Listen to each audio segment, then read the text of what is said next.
Good afternoon, ladies and gentlemen. I would like to call the August 24th, 2021 regular school board meeting to order. Now I would like to ask Ms. Sarah Beth Reynolds to please give our invocation, and if you would please stand and remain standing for the Pledge of Allegiance.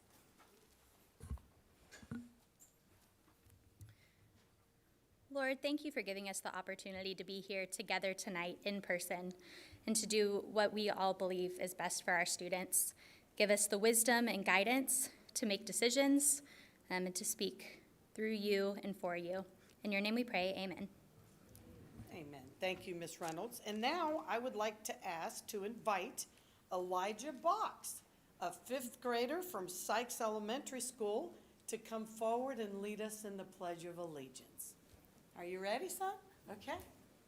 I pledge of allegiance to the flag of the United States of America and to the republic for which it stands, one nation, under God, indivisible, with liberty and justice for all. Audience may be seated, but if you'll stay right there, Elijah. Would you please, Elijah, introduce yourself and anyone that you brought with you today? Your folks, your principal, whoever you'd like to. My mom. Where's your mom? Mom, you got to stand up. Come on, Mom. Yay!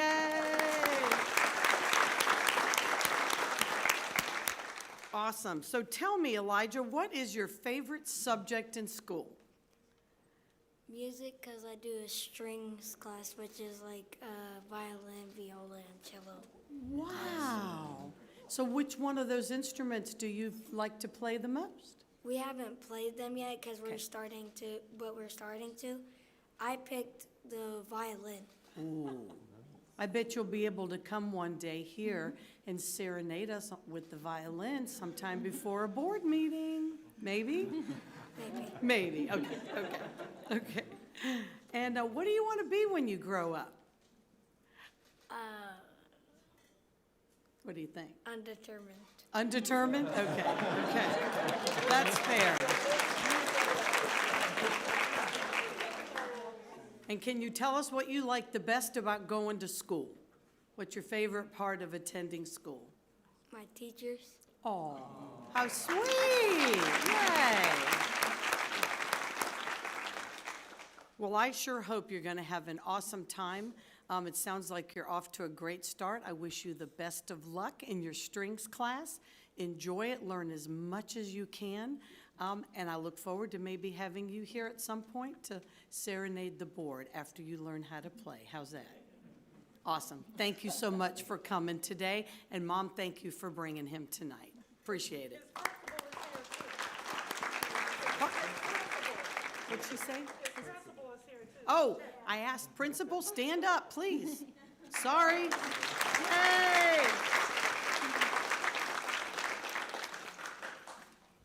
Thank you, Elijah. We appreciate you being here tonight. The first item tonight is to accept the agenda. Superintendent Hyde, are there any revisions to the agenda as printed? Yes, ma'am. Madam Chair, members of the board, and staff, please be advised that under new administrators, item F1, there's an additional attachment provided. Under consent agenda human resources, item L1, there's a revised attachment. Number 3, consent agenda, under item L4, there's a revised attachment. Under consent agenda item 4, items L7, there's a revised attachment with the updated chart for reporting structure as we discussed during the workshop. And then action item, acquisition of approximately 86 acres, item P2, there's an added attachment at this time. Okay. Thank you so much. So, board members, the chair will entertain a motion to accept the agenda for the August 24th, 2021 agenda with the noted revisions. Do I have a motion and a second? So moved. Second. I have a motion and a second. Is there any discussion? Seeing none, I'd like to call for a vote. All those in favor, please signify by saying aye. Aye. All those opposed, like sign. Motion carries unanimously. Next, we have our special recognitions. And Mr. Hyde, would you please lead us through our special recognitions today? Yes, ma'am. Madam President, members of the board, again, thank you. First, I'd like to ask School Board Member Lynn Wilson to step down for special recognitions this evening. And at this time, I'd also like to ask Cheryl Joe, Senior Director of Professional Development, to come forward for the University of South Florida Masters in Education cohort at Kathleen High School's recognition. Mr. High Superintendent, to Board Chair, Mrs. Cunningham, and to the board members. It's an honor, a true honor and pleasure to be here tonight. About 2 years ago, under the visionary leadership of Ms. Jacqueline Bird, she invested in a collaboration with the University of South Florida to build a pipeline of leaders. And tonight that vision has come to reality because a group has finished and graduated with their Masters of Ed leadership.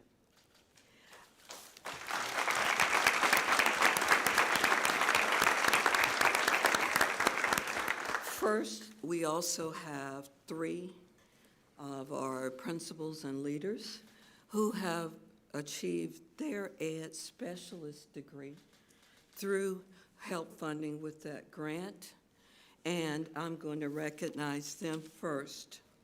I have a colleague that will be coming up to hand, Mr. Wilson, the certificates.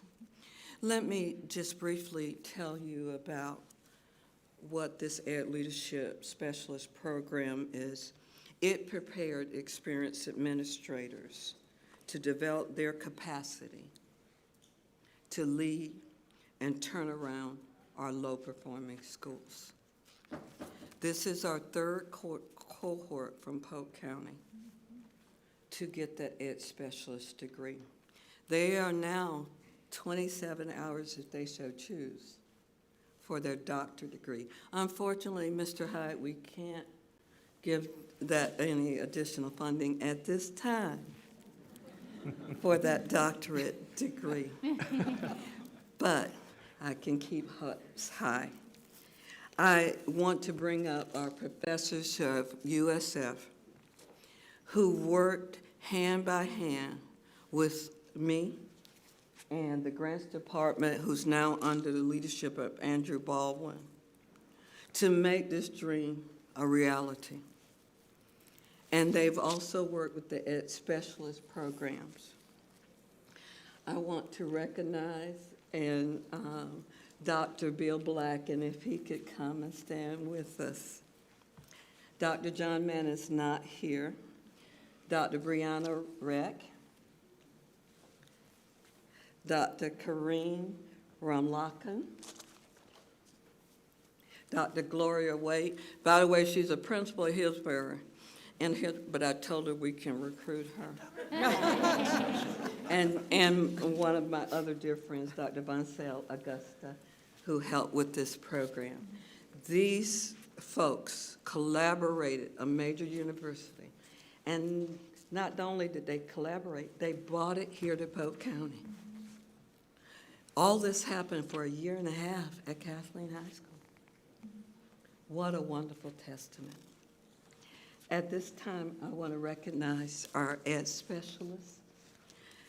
First of all, Joette Verse, who's now will be recognized as the new principal of Padgett Elementary.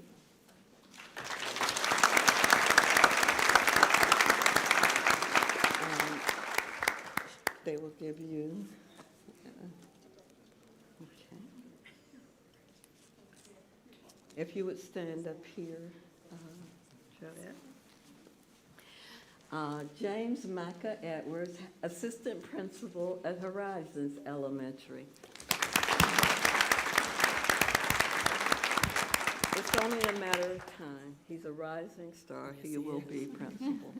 Amen to that. And Jonathan Dart Myers from Frostproof Ben Hill Griffin. Yay.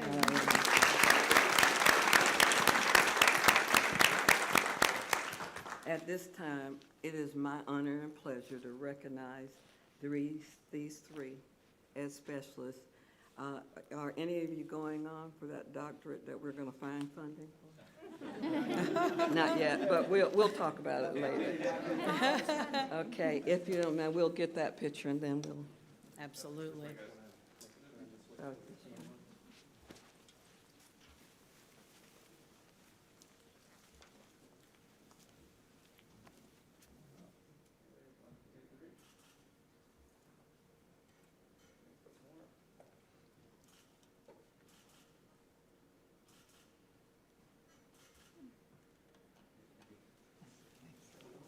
Would our professors please stay up? These individuals came to Kathleen High School, looked over hundreds of documents, and we had a rigorous selection process we had over 200 applicants applied to get this fully paid Masters of Ed Leadership program. And they have arrived. The people I'm about to introduce are our future leaders of Polk County Schools. Unfortunately, I have 5 that are on quarantine, but I will read their names anyway. The first one is Kristen Al-Shahir, and many others didn't tell me if they were quarantined as well. Ingrid Anspaugh Varela, come on up.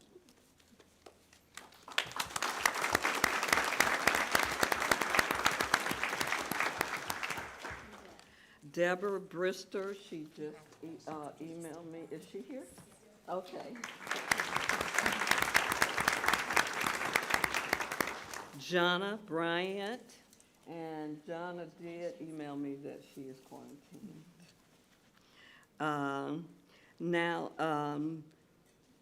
Rebecca Champion.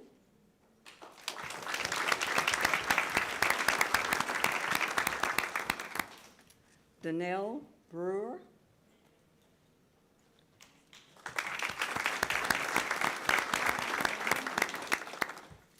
Angela Clark.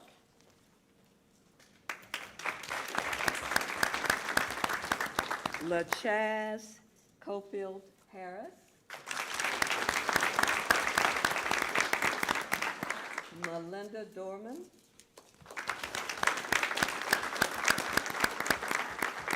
Robin Everidge.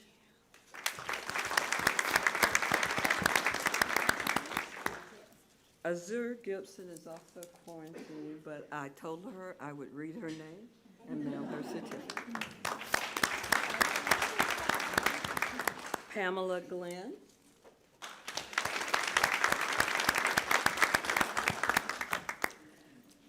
Carlos Gonzalez, and I heard tonight he's going to be already appointed as an administrator for Polk County.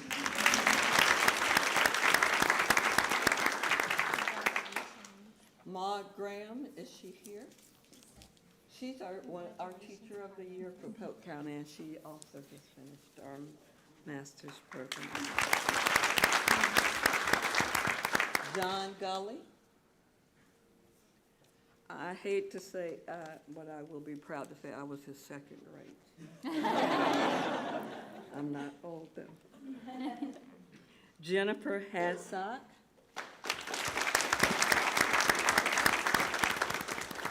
Kirk Hansen. Rebecca Harris. Megan Higgins.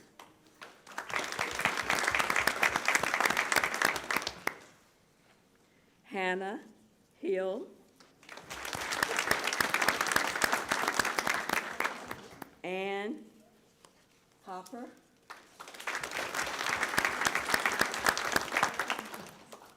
Lori Jolis. She's one of our athletic coaches, and I think she has an event. Derek Keaton is not here. He's out, but thank Derek Keaton. Cal Lawton.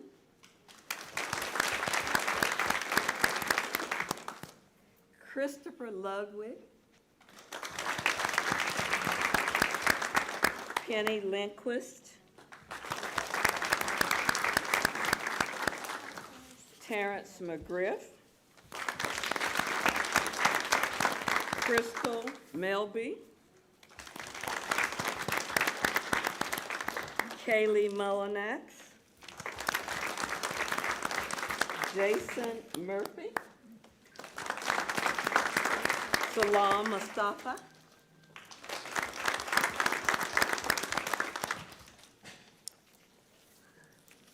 as you can see, we have 40 of them.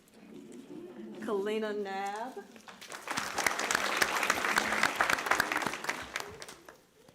Laveria Natis DeSantis, Caitlin Nichol,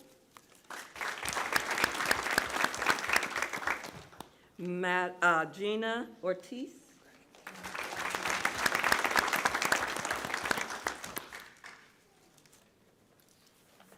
Madison Pay, Marina Peters Green,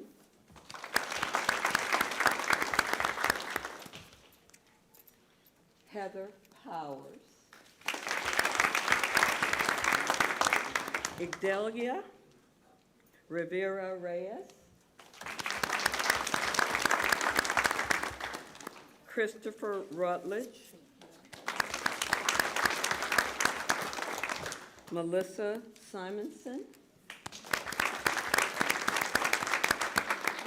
Kimberly Slifer, Rachel Varela, Don Wade, Brett emailed and he cannot be here tonight, Brett Wisema, and lastly, Amanda Young.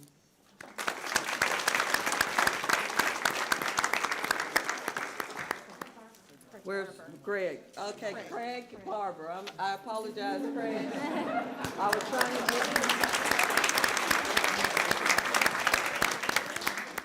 trying to get you all in. And one of the things I want to say, these guys had to go through this under COVID protocols. And some of the professors are just meeting some of them through a camera. And they worked full-time and completed their master's program.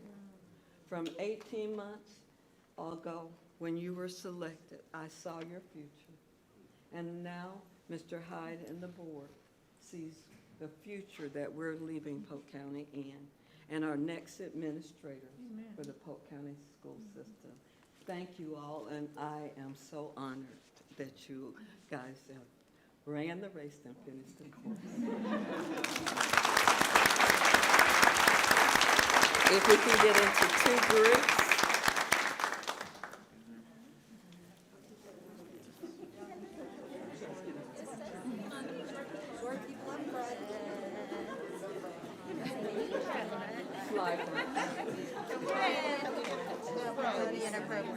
Get into 2 rows. 2 rows. 2 rows. Do 2 rows. Ready? You're good, you're good. Can you see all of, can you see all of us?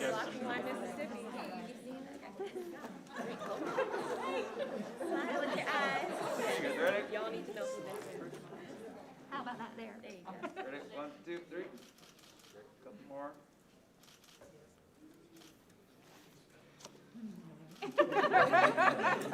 Thank you all. And please join us in a reception in your honor.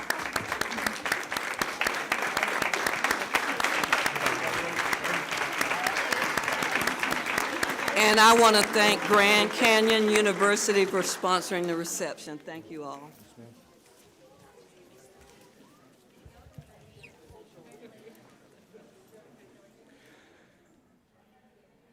We'll allow them a moment. At this time, I'd like to go ahead and ask Ms. Pat Barnes, Regional Superintendent for School Improvement, to come forward to recognize our distinct schools this evening. Good evening, thank you, Mr. Hyde, board members. I'm back! And to told you to be back for good things. I'm also having come up with me 2 additional regional assistant superintendents, and it is our great honor to share with you, and you've heard about COVID, but just look what God can do. We made it through. We are here to recognize 8 dynamic principals who have been able, and within these last 2 years, move these schools out of turnaround. We know that we're going to opt them in. They have made the necessary points to be able to move from that dreaded grade from 2019 of a D to a C, and we're getting them out of the state's watch. And I just want to tell you that we couldn't be more proud of not just them for their leadership, but the fact that they had great, hardworking teachers at those schools that did tremendous work with those students. And the students continue to work hard, and we are just proud of the faculties, the staff, and the students for that work. So as I call their names, you're going to ask them to come on up as well and be recognized. And I'm calling you in alphabetical order of your school. Miss Celeste Stewart, Alta Vista Elementary.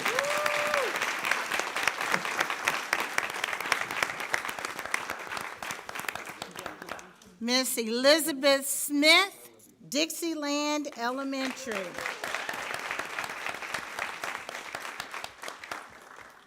Mrs. Diane Roseborough, John Snively Elementary.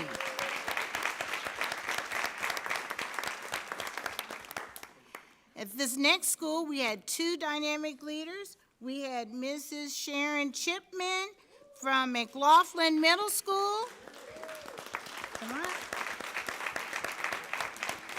And also Dr. Deborah Wright Hudson, McLaughlin Middle School.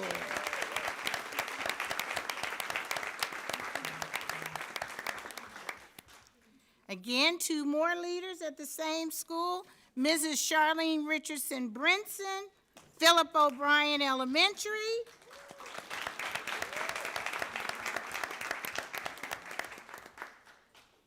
And coming with her, Mr. Charlie Huntley, Philip O'Brien Elementary.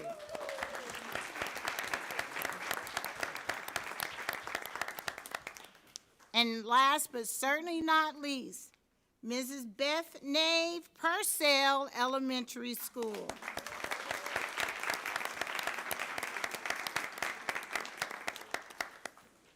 We are just so proud of all of the hard work. We know that it was difficult, but you stayed the course, and our students are so much better for it. Amen. Thank you, thank you, thank you, and we know you are excited. We are moving on to the next chapter. Thank you so much.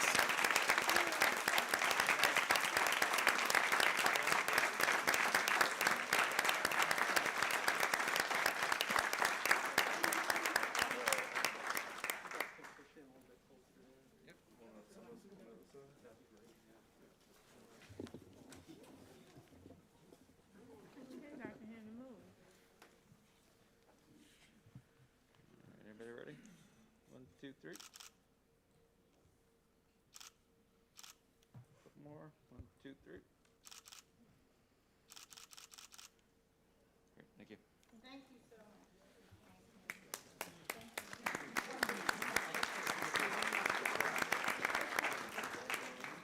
Madam Chair, members of the board, Ms. Barnes and others, I'd like to also commend 3 other schools that are, right now, we continue to do a deep dive. They're within points of exiting as well. So I would be remiss if I did not also highlight Eastview Elementary School, Ms. Munoz on her job there. Eastside, excuse me. Laurel at Roderick Gray is also within 2 points. And Palmetto, Jessica Short is also within 2 points. So our team continues to analyze the data to see if we somehow miss a student in a calculation, but for their improvement as well, they should also be recognized. And kudos to Superintendent Byrd, to Pat Barnes, to all the other regionals for their work, all of the coaches, everybody else who invests. The lift is heavy. Having been a successful school turnaround leader myself and having done the work at the state level and local level, It is a burden unlike any other. The pressure is there. And to do it in the midst of COVID, amongst all other things, to exit and show that level of improvement, I can only wait with sheer excitement to see what comes out this school year. I'm truly excited for all of you. Great job, and you deserve all the accolades that you're getting and more. So thank you, Ms. Barnes, as well.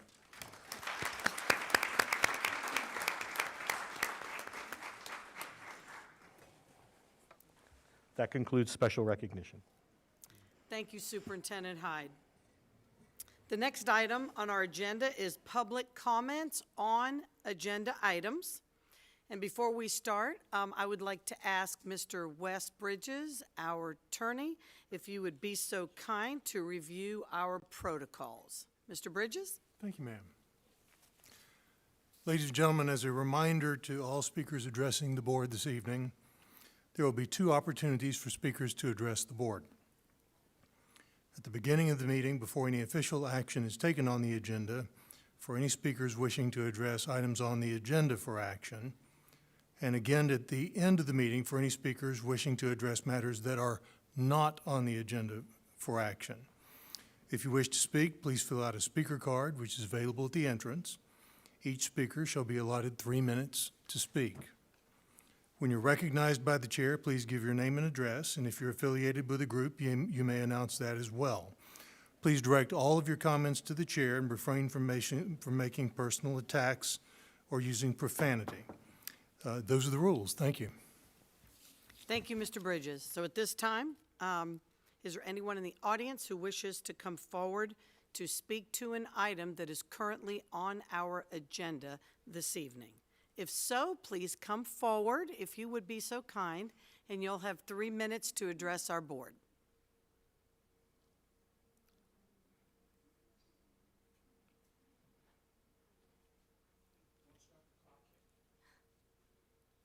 Yes.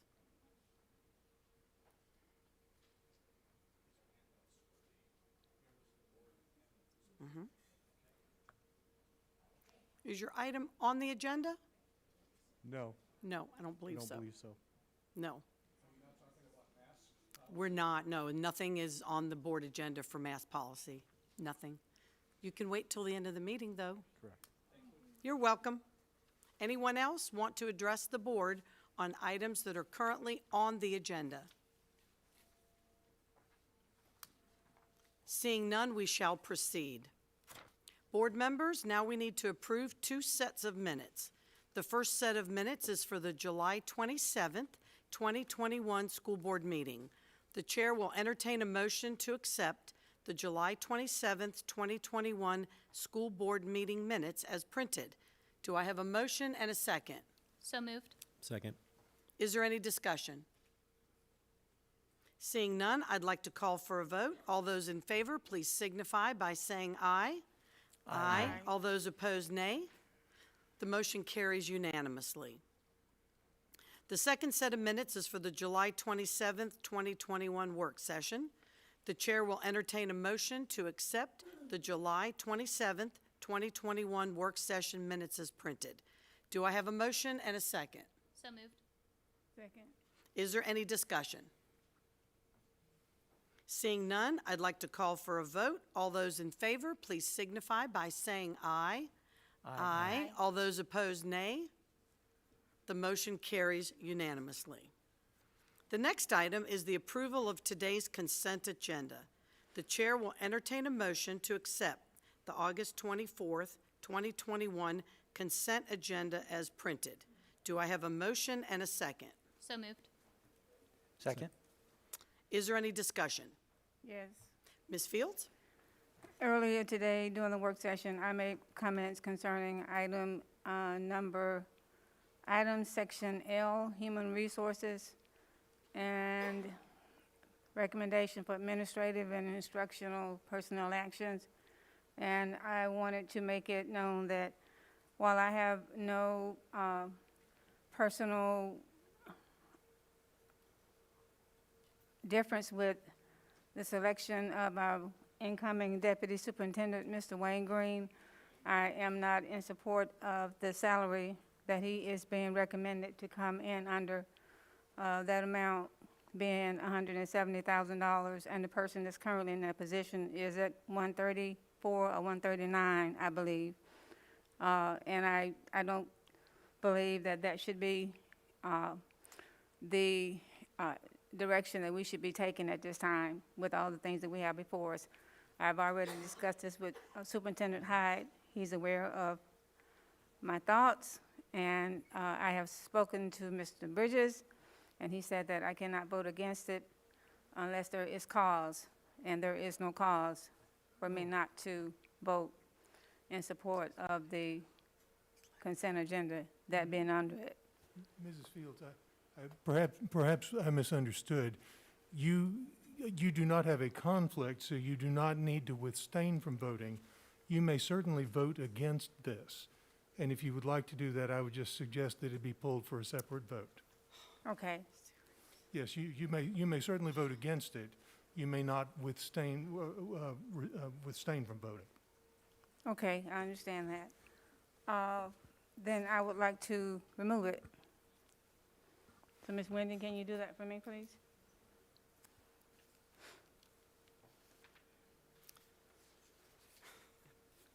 Chair will entertain a motion to accept the August 24th, 2021 consent agenda as noted with the one revision. Do I have a motion and a second?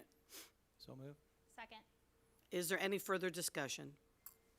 Seeing none, I'd like to call for a vote. All those in favor, please signify by saying aye.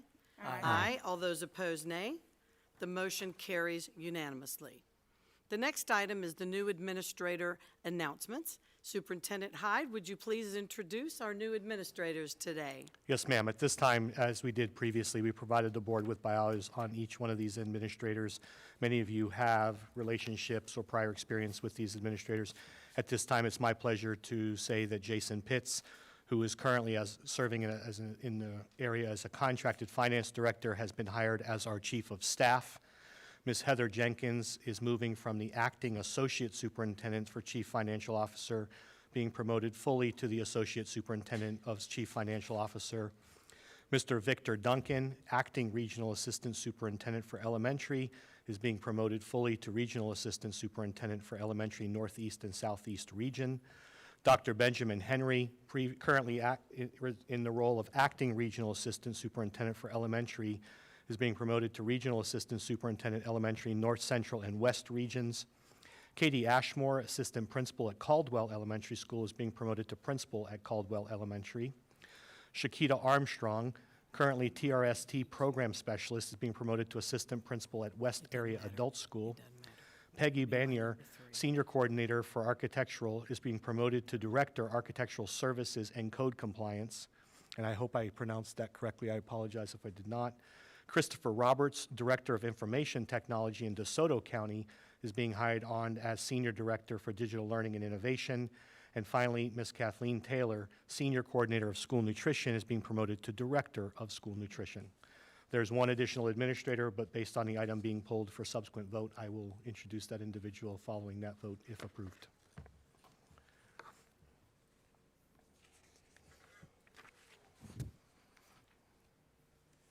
That concludes new administrators at this time. Thank you, Superintendent Hyde. Next, we come to our action agenda, and the first item is Hazel Mental Health Allocation and Medical Services Contract. The chair will entertain a motion to approve the ESSER grant-funded Hazel Mental Health and Medical Services Contract in the amount of $1 million for the 2021-2022 school year. Do I have a motion and a second? So moved. Second. Is there any discussion? Seeing none, I'd like to call for a vote. All those in favor, please signify by saying aye. Aye. All those opposed, nay. The motion carries unanimously. Our next item is acquisition of land. The chair will entertain a motion to approve the acquisition of approximately 86 acres of land in Point Siena for the construction of a new high school. Do I have a motion and a second? So moved. Second. Is there any discussion? Mr. Wilson. Madam Chair? Thank you, Madam Chair. This is difficult because we have we've asked staff to bring this forward, and they have done so with all due diligence. This was never an optimal situation for us because much of this is unusable land, much of it's wetland. But we have another group that has come forward with another proposal, and I understand that my colleagues may have not had an opportunity to hear that yet, and I would like for them to do so, but I have, and it is an impressive proposal, and it's a piece of property that will, I think, be of much greater benefit to the district. I understand that if we vote for this today, we don't necessarily have to follow through with this, but I think that's unfair to the property owner. I think that if there's a chance there might be a better proposal on the table. First of all, we have a responsibility to take that if we agree as a board. But I think it's unfair to ask the other party to hold this for us. So for those reasons, I will not be voting for this evening. Thank you. Thank you, Mr. Wilson. Any further discussion? Ms. Miller? Thank you, Madam Chair.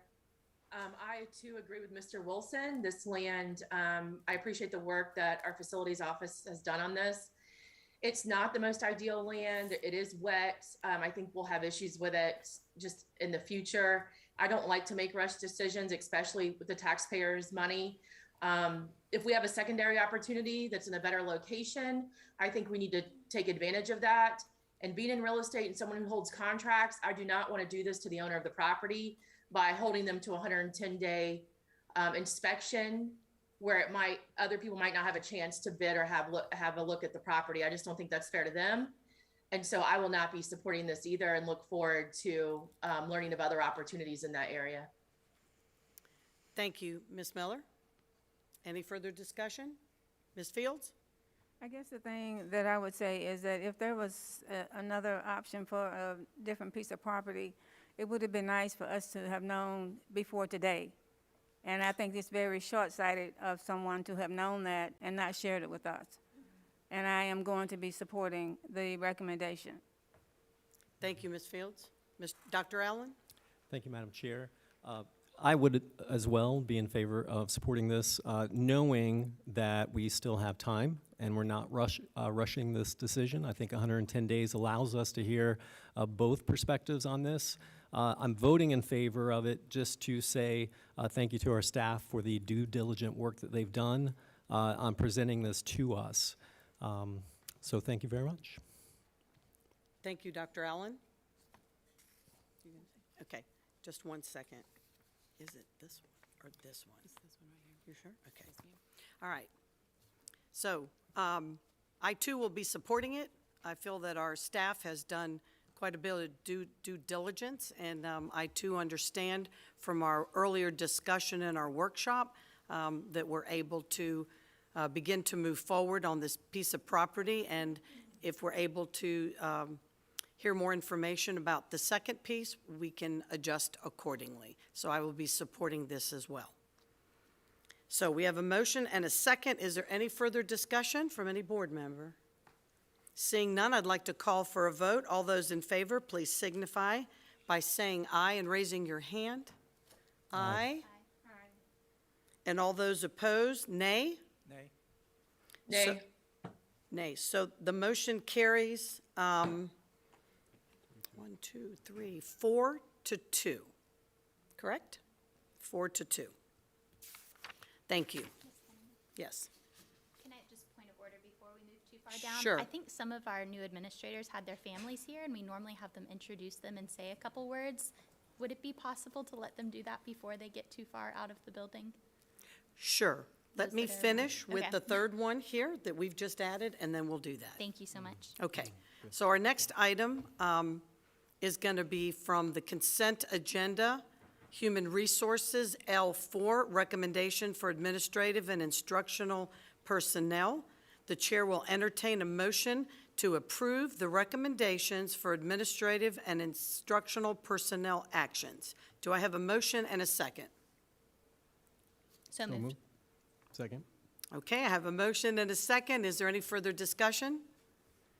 Seeing none, I'd like to call for a vote. All those in favor, please signify by saying aye.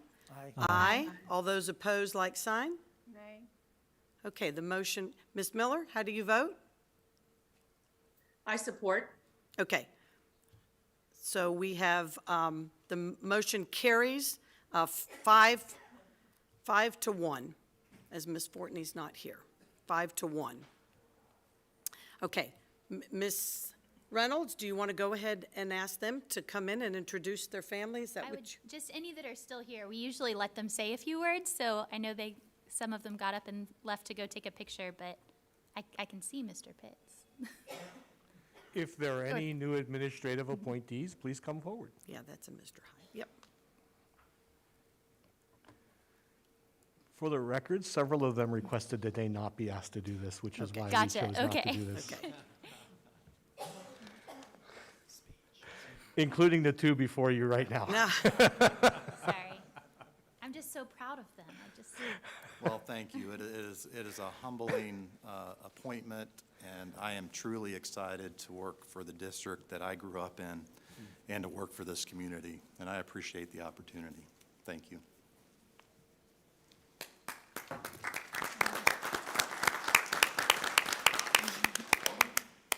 Thank you all very much for giving me the opportunity to be here and to work with you. And the reason I came to Polk County, my significant other, Mike Back, is here with me tonight. So I'm grateful to be here and have made my home with you guys. Thank you. thank you.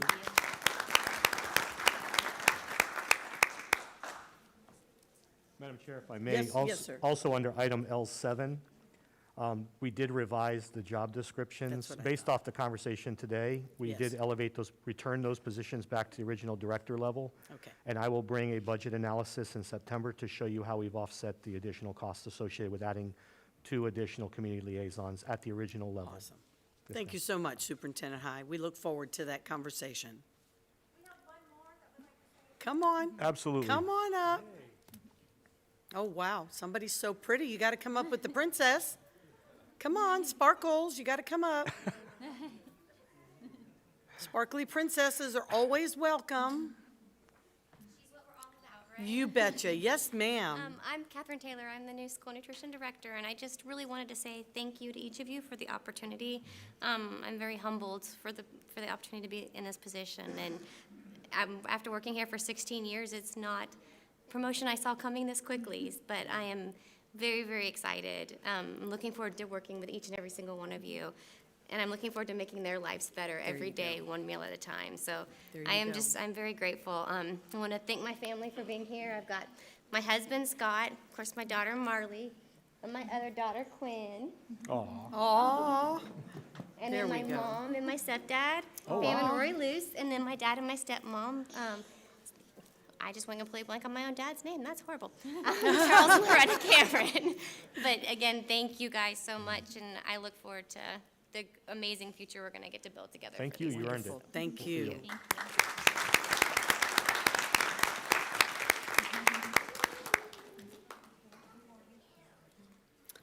Okay, our next item is our superintendent's report. Superintendent Hyde, do you have an update for us today? Yes, ma'am, I do. The next work session and board meeting will be held on September 7th, 2021. The work session will begin at 12:30 p.m., and the board meeting will begin at 5 p.m.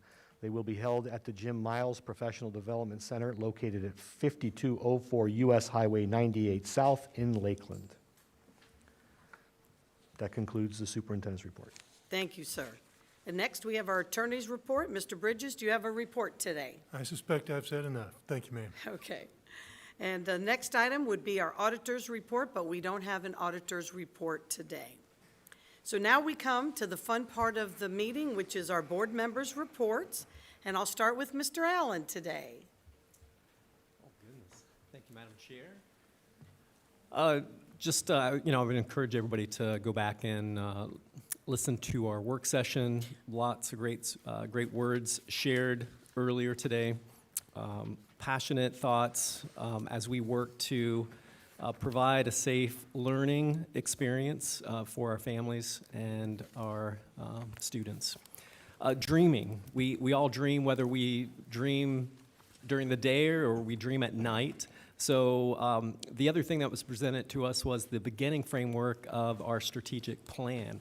As we dream what our desires and your desires are for your children's success within the Polk County School Board and our school system.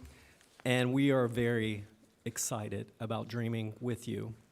The variables of ideas that are exchanged between one person to one person and then one to many is dramatically different. So we need you, the many, to share with us your thoughts on that. And we look forward to that as Superintendent Hyde begins his tour around the county. So look forward to seeing those dates roll out for you to take part in that.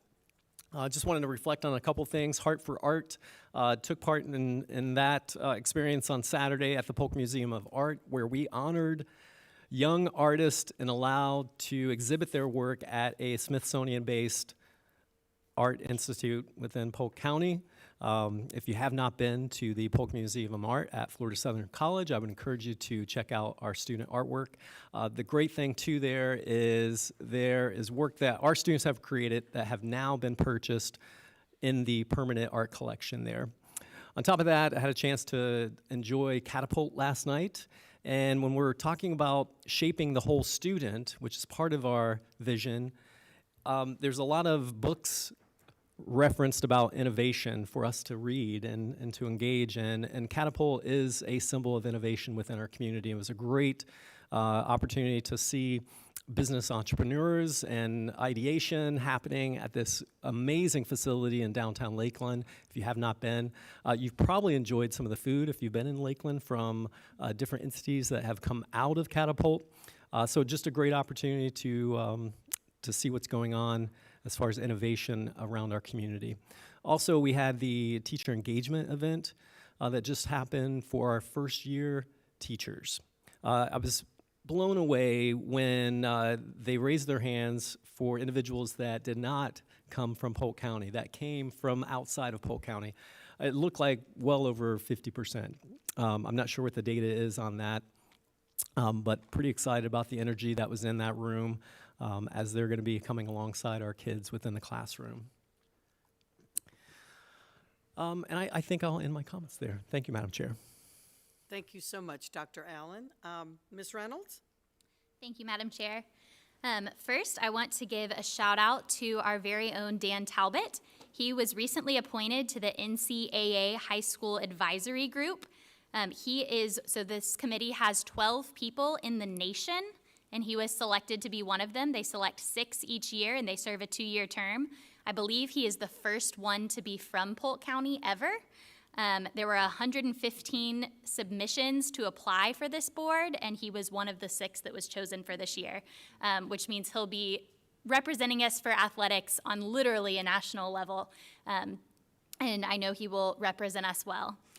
Along those lines with athletics I just want to say thank you to everyone who made electronic ticketing a thing, because it is a game changer in Polk County. I don't know if any of you attended a high school football game, but the fact that I could swipe it on my phone and not have to find cash to pay for a ticket and get a paper ticket, it really is bringing us into the 21st century in Polk County. And I know that was a huge lift over the past couple of years to making that happen. So thank you to everyone that was involved. If you are interested in going to a Polk County athletic event, you can go to polkschoolsflorida.com/event tickets, and every sporting event is listed there. And my understanding is in the near future, we'll have all of our arts events listed there as well. So if you're looking for something to do literally any night of the week, you can find something on our events page. My next shout out goes to Rob Davis and his team of our bus drivers. I believe Mr. Hyde shared today in our work session that we started the year 76 bus drivers short, and by last week, we were at 91% on-time arrivals for the mornings and 96.7 on-time arrivals for the afternoon shift. That's with 89 of our bus drivers driving double routes in the morning and 95 of our bus drivers driving double routes in the afternoons, which is a huge lift, and they have done phenomenal in making sure our kids arrive at school and get home safely. So I would like to give a big thank you to them. Second to last, is I got to spend the first week of school at Winter Haven High School helping them get back and ready. They did not need my help at all. It was such a seamless transition into this school year. By 7:10 a.m. on the first day of school, every single student had a schedule and was in class. It was amazing and a little eerie just that there weren't a million kids waiting for schedules. But the same day, their Cambridge scores came out. So our Cambridge program at Winter Haven, we knew they were great, but the scores just confirmed that. They had 2 A stars in computer science, which means they were in the top 10% in the world.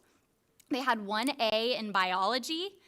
They had a 100% pass rate in English literature, 100% in drama, 100% in media studies, 100% in English lang. They were above 70% pass rate in every single class. 94% of our 2021 seniors received their ACE diploma, and 89% of our juniors that applied have already received their ACE diploma, which again, Winter Haven's Cambridge is still fairly new.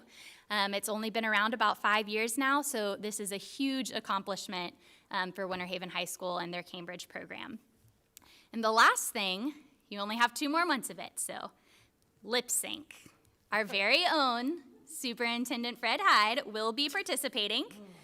I have heard murmurings of what his songs might be. It's going to be a good time. It will be November 4th I will laugh, cabinet members, because I'm going to have a crew up there with me. Yeah, he has big plans for the cabinet too, so get excited. But it will be November 4th at Chain of Lakes Stadium. It's a great fundraiser for the Winter Haven Public Education Partnership. You will get to see our very own Superintendent Hyde lip sync with some lovely backup dancers, and it is fun to be had. You can purchase your tickets at www.celebritylipsyncbattle.com. And that concludes my report. Awesome. So let me just ask a few questions. Okay. For your backup dancers, we have 2 very handsome young gentlemen that serve on the board as my colleagues. Are the 2 dancers, are you all going to be helping him as his backup dancers? This is not a comedy show. I'm sure he would love your support. In We'll kilts. see you in auditions. How's that, Superintendent Hyde, right? Yes, ma'am. Yes, ma'am. Thank you so much, Ms. Reynolds. Ms. Fields? Thank you. I would like to congratulate the 2021 graduates of the USF Master's Degree in Educational Leadership program. As Mr. Hyde said a few minutes ago, a heavy lift during a very difficult time, and for them to have accomplished all that they've been able to accomplish with so much before them, it's just amazingly great to me. And the same for the 6 schools with the turnaround status, dealing with the pandemic and all the other things that they have to contend with, for them to be able to turn those schools around, and the other 3 that you mentioned, amazingly great again. And then I just want to thank all of the students and their families. I want to thank all of the employees of the school district for starting off with a very difficult school year, unusually different, and being able to put one foot in front of the other. I can't even imagine what some of the administrators are having to contend with right now. As I mentioned earlier in the work session, I know of one school that has an enrollment of 800 students, and 200 of those students are in quarantine. So hats off to all of the administrators, and we just hope and pray that things will get better and that we will be able to continue to support you and in whatever way we can to ensure that our kids and our employees are kept safe during this very difficult time. And that ends my report. Thank you. Mr. Wilson? Thank you, Madam Chair. Actually, I have no comments, but I do have a tip for Superintendent Hyde. Neil Diamond, good audience participation. You won't need a backup group. So there you go. Very good, very good. I thought that was good. Okay, thank you, Mr. Wilson. Ms. Miller? Thanks. I just, a quick note to those administrators, especially the ones that are having to reschedule and take care of all of the things on, all of the COVID on top of what they're doing daily. I had a call last night from someone at 6:30 who was a principal still in her office. And so I don't know that we do a lot to recognize the ones that are doing the work on the ground. So I just want to say thank you to them. We've been out from COVID. I've missed a lot of events. I look forward to getting back to them. But for the staff that's making sure our daily operations are still running, I just want to say that we appreciate what you do. Thanks. Thank you, Ms. Miller. And I just have a quick welcome. I just want to say that I would like to welcome all of our school staff, our students, and our families back to school. I really feel that under Superintendent Hyde's leadership, it is going to be an absolutely awesome year as we get back to teaching and learning throughout our district. And I just want to wish everyone, from our district administrators to our school administrators, from the cafeteria to the bus drivers to our teachers and paras, custodial staff, we appreciate you, we thank you, and we look forward to an awesome school year. And we thank you in advance for the time and effort that you put in as we move forward to move our students to the next level. So the next item on our agenda is public comments addressing items that are not on the agenda. So I have a list of individuals that have signed up to speak today, and I would ask that you please come forward when I call your name, and then if you would state your name and address into the mic for the record, and you will have 3 minutes to address the board. The first person is Daniel Kruger. Is Mr. Kruger here? Come on up.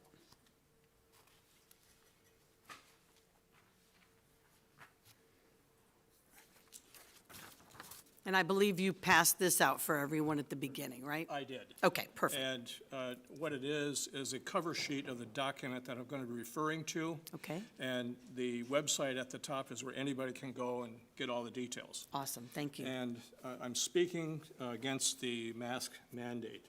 This is from the July 23rd, 2021 issue of LifeSite News. Prior to face mask mandates as an alleged preventive for COVID infection and transmission, such masks were infrequently worn in hospitals and other medical facilities. They were only used in operating theaters or for visiting seriously ill patients in order to prevent infection from spit or droplets into open wounds or to partially protect visitors from acquiring and transmitting pathogens. Many doctors and nurses have told Lifestyle that for decades, if not longer, staff wearing medical masks were an uncommon sight in healthcare facilities other than as mentioned. We've known this since 1918. There was a mandate for masks during that flu epidemic. It was canceled when a whole bunch of people that were mandating it appeared without masks. And we have recent evidence of that too. I've got a whole bunch of other stuff on the ineffectiveness of masks, but I want to go right to the information on masks being actually harmful. Face mask side effects include lowered oxygen levels. Study proved that surgeons that wore a mask in surgery for an hour had significant reductions in blood oxygenation. This study is from the June 30th, 2021 Journal of the American Medical Association. It's a pediatric study. Normal carbon dioxide in open spaces should be about 400 parts per million. The maximum limit in a closed space in Germany is 2,000. OSHA limits it to 1,000. Children in the study, after 30 minutes, were experiencing 6,000 parts per million, 3 times the maximum limit. That was the lowest level measured. The highest level measured was 25,000. Masks cause harm. Reading a book with a mask on decreases blood oxygen levels to your brain. It causes headaches, causes yeast infections, it causes dental issues, acne, mold infections, just all kinds of terrible things. What we're doing to our children when we mandate masks is not just oppressive, it's abusive. And so please, board members, take a look at the studies, do your own research, don't believe a word that I say. Thank you. Thank you, Mr. Kruger. Next, we have Jody Kusley. Cusley, there we go. Come on up. And after Jody, we'll have Brittany DeVore. Hi, thank you so Hi. much for having me today. Yes, ma'am. My name is Jody Cusley. My address is 6825 Carriage Lane. I live here in Lakeland. I have a home here in Lakeland. I have 2 businesses. I have put 2 children through the Polk County schools, and I am a guardian ad litem. Currently, I have a 6-year-old granddaughter that's a 1st grader at our Bruce Wagner. So I'm very concerned and very interested, and I am here today to ask the board to reconsider issuing a mask mandate. I have 2 reasons for this request. First, the CDC and the American Academy of Pediatrics both recommend that children should be masked while indoors. Even with all my experience, I don't claim to be an expert. I defer to the experts. Just like when I'm flying on a plane, I defer to the pilot. When I'm talking about my child's health, I defer to the American Academy of Pediatrics because they certainly are much more knowledgeable than I am. They all recommend that our children be masked to protect them. The second reason I ask you to reconsider the mask mandate is because without it, you are always going to have a percentage of parents and children that will not do it. It's ineffective if it's not everyone. I loved that you kept schools open last year. I am all for keeping schools open. Trust that. Our children need to be in schools. Last year, they were able to safely do that. My granddaughter did not get quarantined the entire school year because they all wore masks. She didn't even get colds last year as a kindergartner. So I'm asking for you to step up. The responsibility that you've been giving requires that you put students first, just like you guys say in your logo. It's not a political position. It may not even be what you feel most comfortable about. But the job you have is to make those tough decisions that is in the best interest of our children. And I believe it's in the best interest of our children to mandate masks so that everyone is on the same playing field and everyone is protected. Thank you. Thank you. Next, we'll have Brittany DeVore and then Vicer Dokur. Sorry, I'm sure I butchered that. Bear with me. Go ahead. My name is Brittany DeVore. My address is 3005 East Lake Hartridge Drive in Winter Haven. We have discussed the mask topic ad nauseum. There is no new information that I can share with you, so rather about masks, I'm going to speak to you about mainly parental choice. Students, teachers, and staff should not be forced into one box. There should be choice. At no time have I heard anyone calling for a mask ban. Rather, we have asked the school board to be sensible and allow each parent to make the decision they feel is best for their child. However, today you may be hearing demands that require students and staff must fit into one box.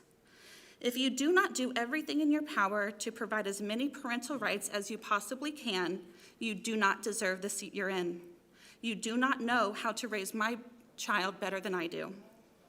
First is mask mandates, then vaccine mandates, then CRT mandates, then is pornography in our school under the clever name like mandatory comprehensive health and sex education.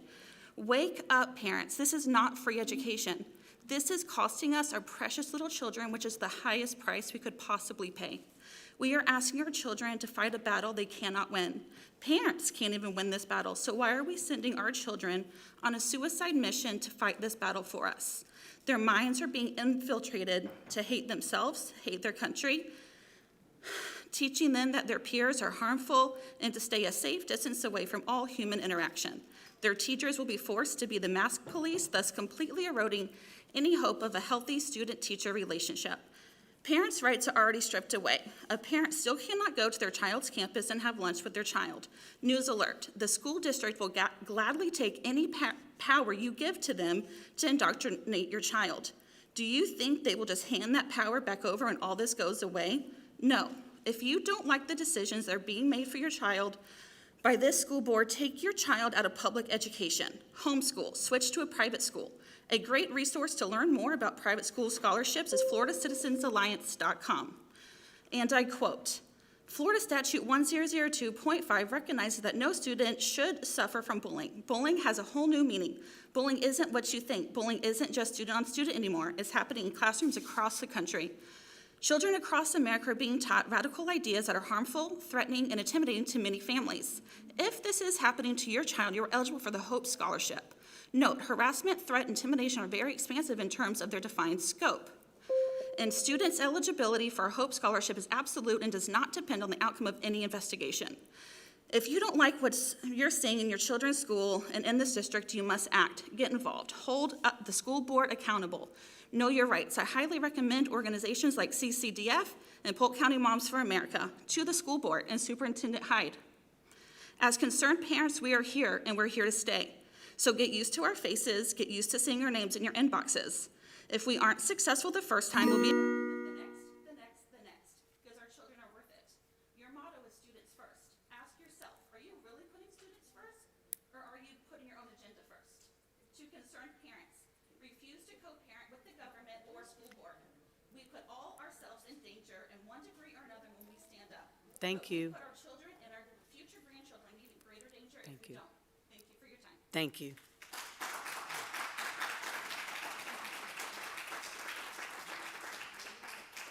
Okay, Vaser, DeCoeur, and then Scott Hottenstein.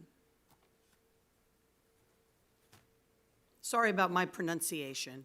No problem. Thank you for the opportunity. My name is Vaisal Dokur. I live in 3453 Sleepy Hill Oak Street, Lakeland, Florida.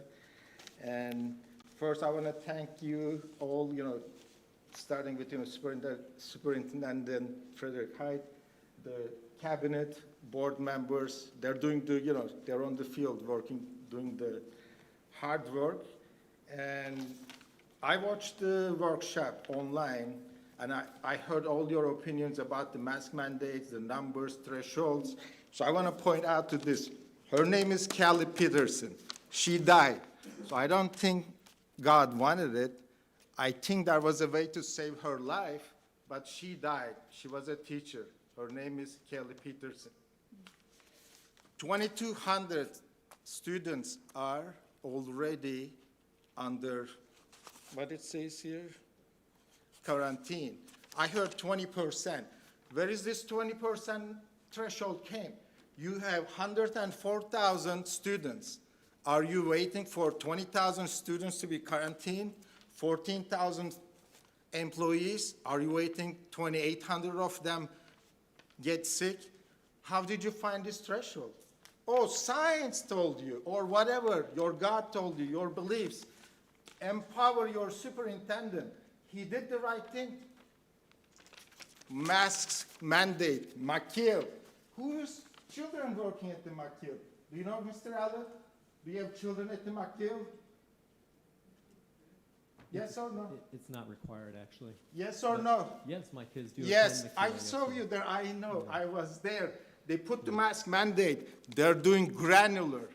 I already got 3 emails since their school started. They started a couple days early. 3 emails that my son already got exposed to COVID. How many did you get?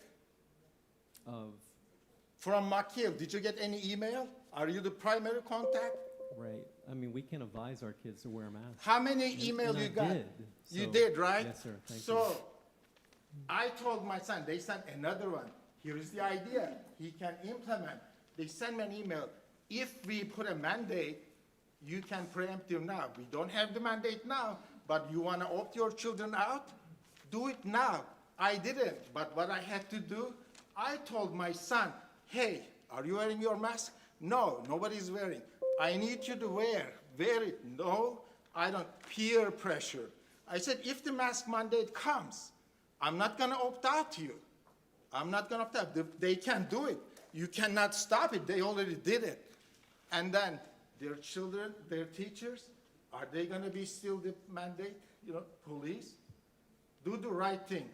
We are here for our children, the safety of the staff. Empower your superintendent. Let him make the decision when it is time to do it. Thank you. Next, we have Scott Hottenstein and then Mary Scanlon.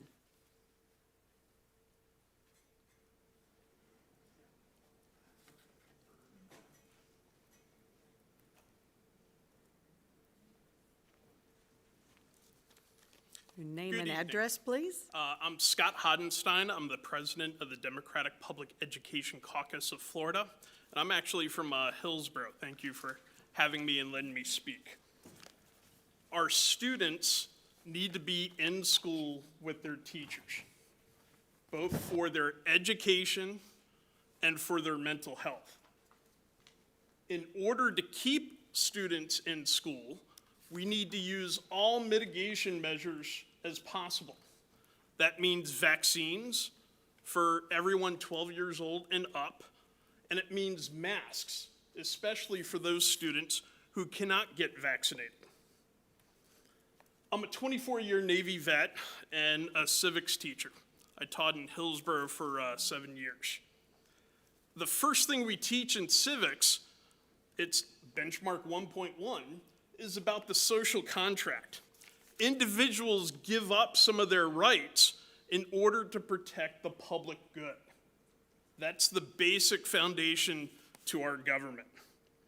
We also talk about rights, but we talk about the responsibilities that come with rights.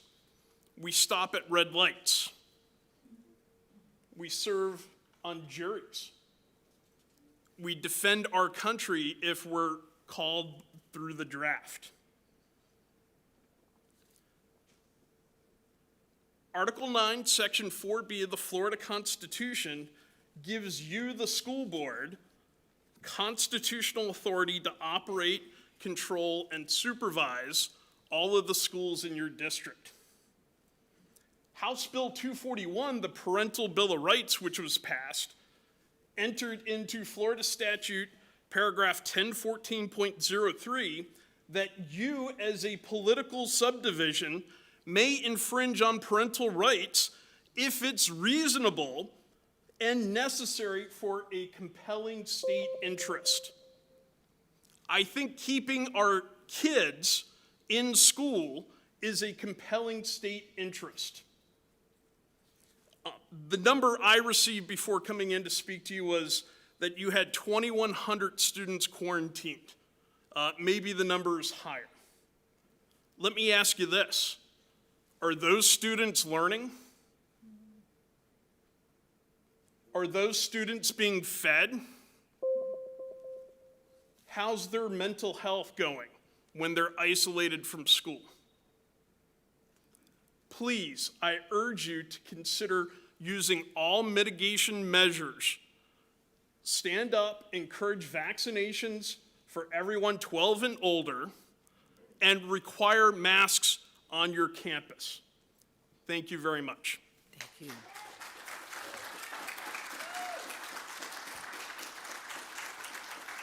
Next, we have Mary Scanlon and then Karen Weltzel. Is Mary Scanlon here? Okay, what about Karen Weltzel? Are you here? Come on up, and after Karen, we'll have Lob Smith. Lola, I can't read it. Lola Smith, there we go. My name is Karen Welzel. I live at 3310 Fox Ridge Drive in Winter Haven, Florida. I don't have children in school. I am concerned about the lack of interest, apparently, by members of this board to do any kind of mitigation standards to be able to keep our kids in school, to keep them safe. That's the whole purpose. It's not about anyone's patriotism. It's not about anyone's religion. This is about keeping children safe. And if we can't recognize that above everything else that you're here to do, then you're not doing your job. I urge you, I plead with you to reconsider all of the things that need to be done. As Mr. Hottenstein said, all of the mitigation factors. We want to keep children in school. That's how they will learn. But we have to trust the science. I don't think any of you here are scientists who are studying this, but it's been studied ad nauseum, literally. It needs, I'm sorry, I'm very passionate about this. Please reconsider doing mask mandates. Even if it's only for a brief period of time, put it in your dress code. That's a way to do it. Some of the school boards are doing that. Has that been considered? I'm ashamed that you aren't doing more and being more open-minded in terms of the safety of our students and our staff. And I'll thank you for the opportunity to speak here today. Thank you. Lola Smith is next, and then Lisa Burke.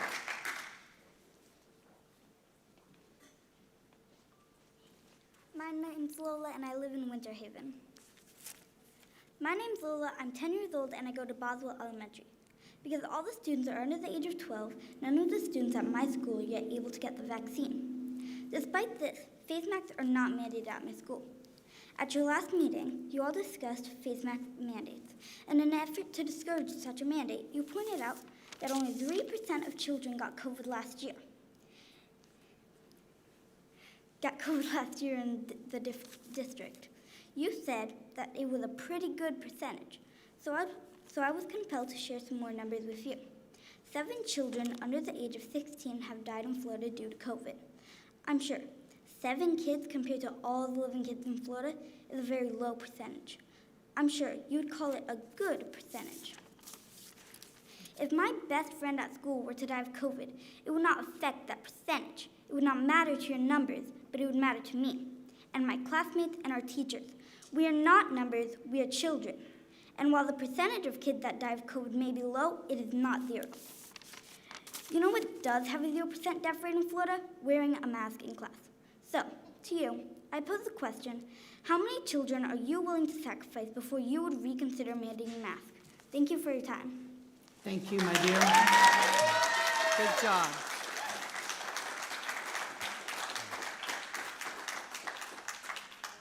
Next, we have Lisa Burke and then Ron Martin.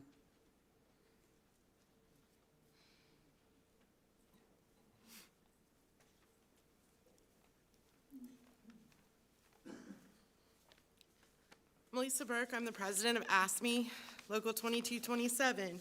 I live in 3100 Lake Wells, Florida. Wanted to say thank you.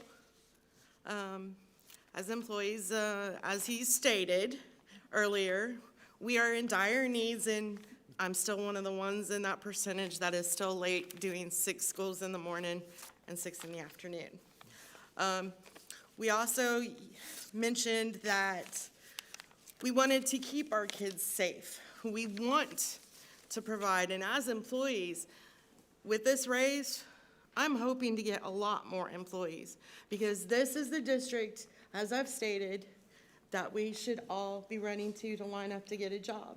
I have seen more over the past couple weeks from other employees in this district that made me so proud because they all pulled together and they all stood up.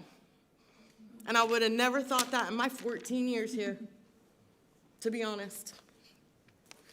And we have custodians that are working the weekends to keep and clean those schools for those kids. They're giving up their time to make sure those kids stay safe.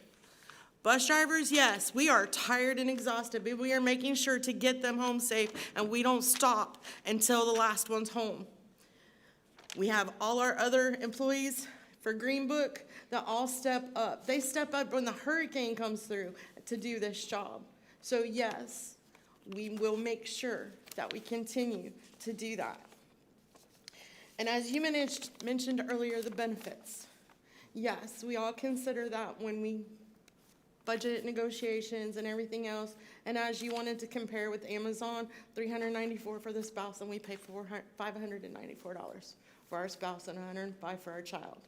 So when insurance goes up, when we do get a raise and then all of a sudden insurance goes up, it's like not getting a raise.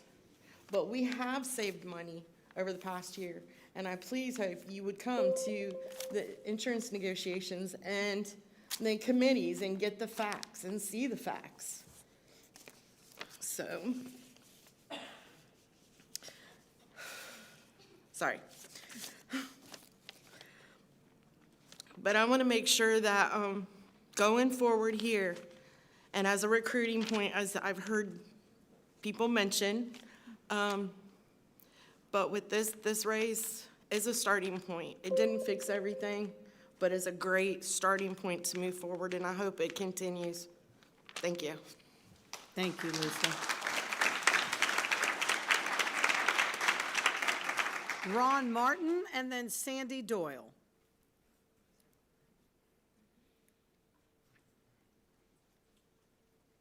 Hi. Hi, good evening. I live in Fort Meade at 825 South Houston. I've come tonight to have a moment of silence for the teacher that passed away last night. Could everyone bow their head and let's have a moment of silence? I haven't heard any concern about her.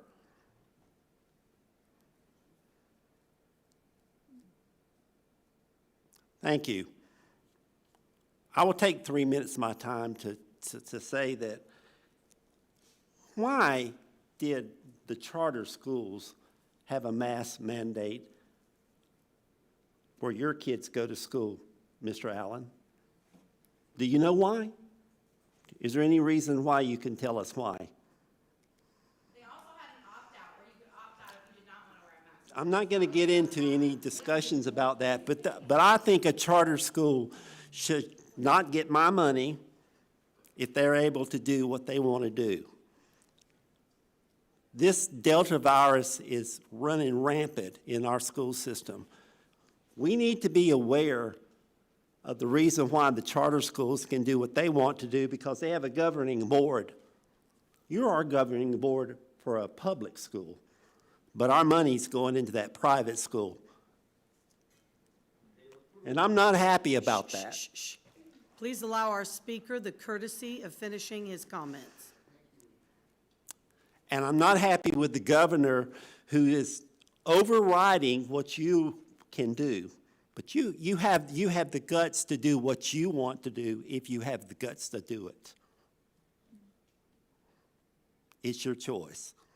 Either we save teachers, either we save children, or we just let them pass on.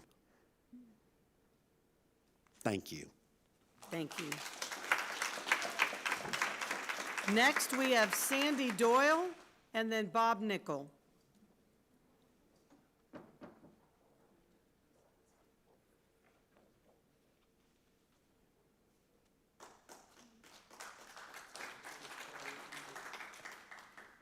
Hi, my name is Sandy Doyle, and my address is 437 Lake Daisy Drive, Winter Haven, Florida.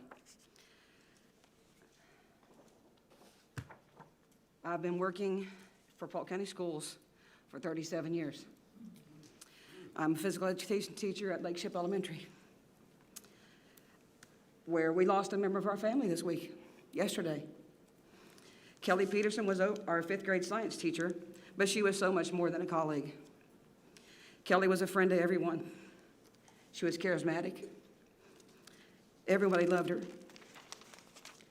Kelly was always upbeat. If you're having a bad day, all you had to do is go talk to Kelly. You're going to walk away happier. She was always cheerful and had something witty to say. She believed in her students. She helped them become better human beings with bright futures. Kelly was 41 years old. She should have a bright future herself, but she doesn't. She taught from home last school year because she had some concerns about COVID with her health.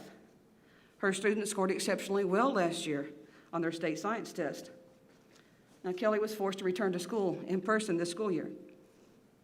On her second day in the classroom, she contracted COVID. Even though she wore her mask religiously, she cleaned her classroom regularly throughout the day. She was in the hospital for 3 days, or 3 days later, and died a short week afterwards. Now, I understand that Kelly is one of 5 employees that we have lost this school year in the last 2 weeks. And the question on everybody's mind is, how many bodies is it going to take? How many bodies before virtual learning returns? How many bodies before a mask mandate? How many bodies before you feel compelled to act to really protect your employees and your students. Kelly deserved better. Thank you.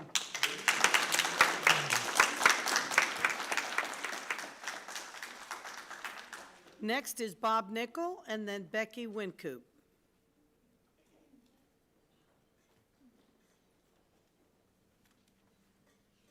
Good evening. Good evening. My name is Bob Nickel. I live at 1054 Medina Drive, Winter Haven, Florida, 33884. I'm an ESE inclusion teacher at Boone Middle School in Haines City. By the way, my oncologist says that masks are safe and effective. I'd like to begin by thanking Mr. Hyde, Ms. Fields, Ms. Fortney, and Ms. Miller for their heroic actions in trying to stem the tide of the Delta variant. Unfortunately, there are some who are fighting tooth and nail against scientific evidence to stop the virus. Sadly, some school board members seem to be on their side. Members of this group who are opposing masks are working alongside the local chapter of Moms Across America to try and stop vaccinations. If you go on Moms Across America's website, you can buy hydrogen water for $60. I get my hydrogen water for free from my refrigerator. You can also pay $70 to get something called Gut Restore. I don't know if my gut can be restored or not, but these are the people that some of you on the board are supporting. Others in this group oppose face masks and are attacking teachers. One teacher, who is big due to a medical issue, had an obesity study posted after a comment with the words, quote, "something that you may want to pay more attention to," end of quote. Another comment, "you can push the leftist bull all day," wrote another member of this group. When did you stop caring about the kids and start caring only about yourself? That's when you should have retired. That one was directed towards me. Teachers are using this pandemic as their excuse for being lazy. That's a direct quote. These are the people that some of you on this board are supporting. That's a shame. In conclusion, every member of this board should stand up for science and reasoning, not rage and bullying. That should be your choice. Thank you.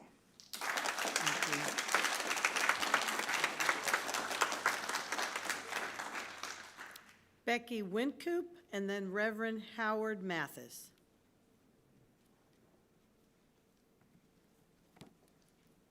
Good evening. Good evening. It's actually wine coop, but it's an ex-husband, so it's okay.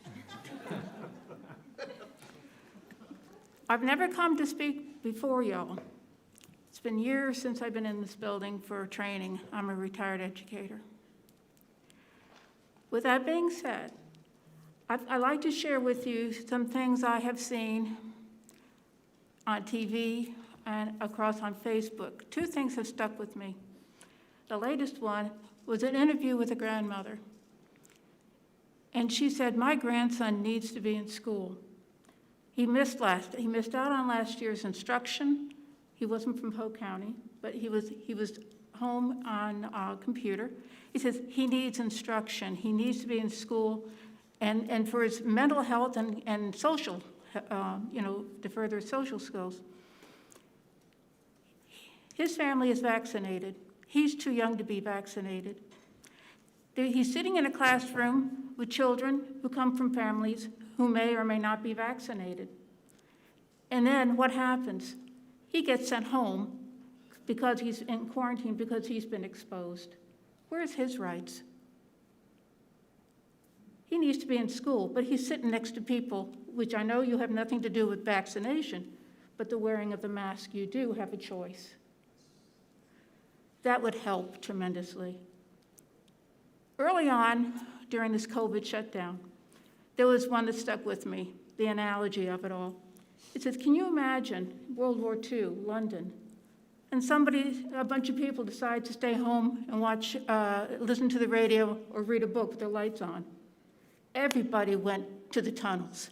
Everybody had their lights out and had black over the windows because they didn't want any lights on. For the good of the people, for their health, for their safety.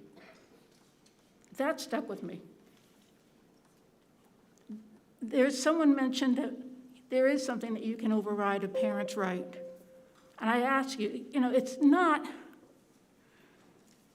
it's like you can't yell fire in a theater for the good of the public. Sometimes we should have rights, but our rights should include everyone and not have to step on other people's rights. It's not a yes, yin or yang, yes or no. It's for the good of all. And I urge you, please, to consider mandating masks. We had it their way last year. Well, Delta's a different beast. Had we all masked up and stayed masked up, we would not be in the situation we are in now, so say the experts. And when you hear about a report coming across you, you need to read this. Follow the money. Who paid for it? It's rare that when it's funded by someone, that it isn't favorable to the person that funded the report. Thank you so much. Thank you. Next is Reverend Mathis, and then Charlie Warren.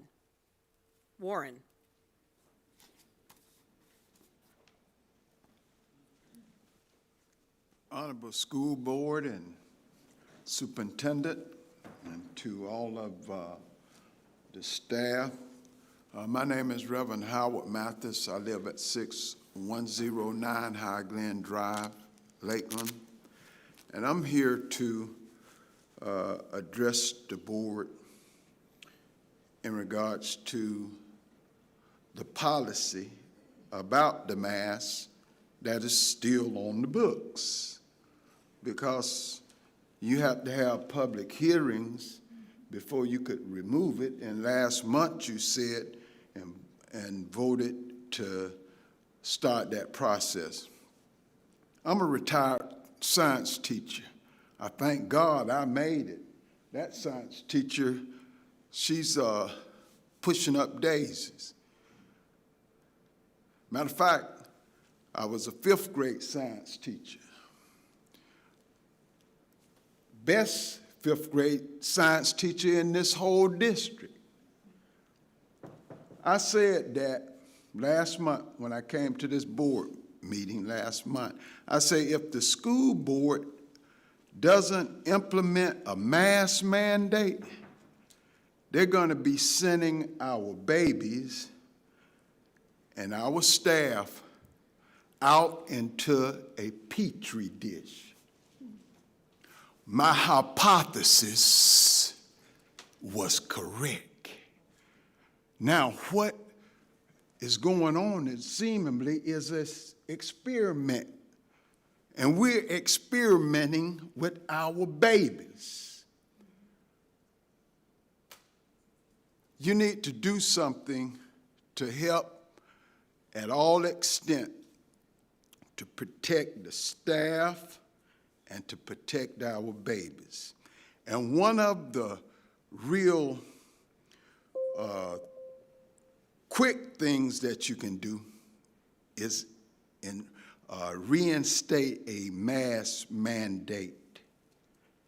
I think that would kind of help the situation along. My great-grandson, he missed the first 2 days of school because his teacher was sick with COVID. Then he went to school for a week, and then he had to be out a week because he goes to YMCA. They don't wear masks. He wears a mask. So he got exposed. He don't have COVID, but he in quarantine for 2 weeks because of other kids around him. So he's having to suffer to be at home, and he's not learning. I agree with everybody. Our children need to be in the school personally. God bless all of you.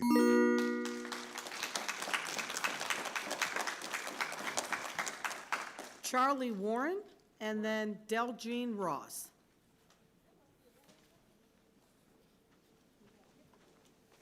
Oh, you started me already. Charlie Warren, 2216, Edmonton Street, Winter Haven, Florida, 33880. And I'm representing Frostproof Mill Senior High School and many of the teachers there.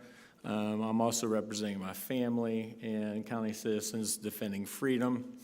I'm starting with snapping my fingers every 2 seconds on the standpoint that that represents that someone dies every 2 seconds. So during my talk, 180 people will die.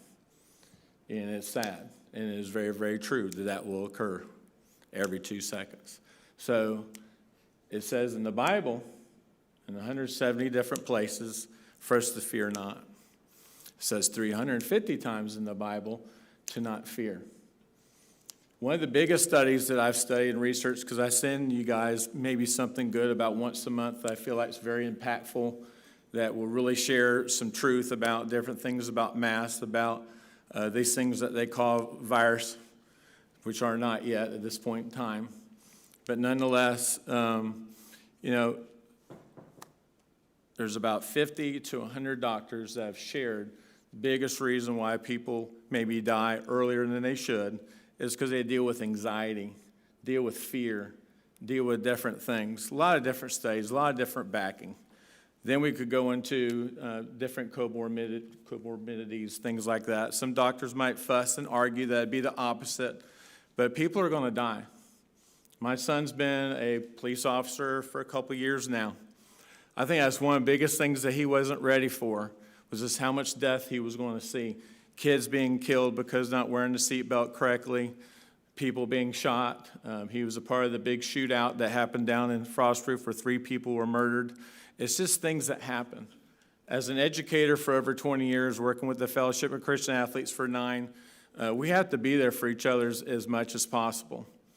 And when we look at, we have mainstream media controlling most of the things that are going on. But the truth is, I'm sorry for a lot of people here, from 2009 to now, our major people have done things with masks, and the masks don't work, and they do hurt. And if masks would work, we have been doing them a long time ago.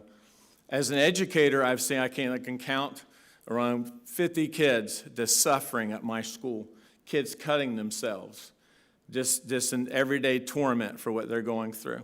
We've lost some people to this disease, and it's horrible, and I feel bad for it, but there's no telling what would happen. I'm sorry that this happened to people.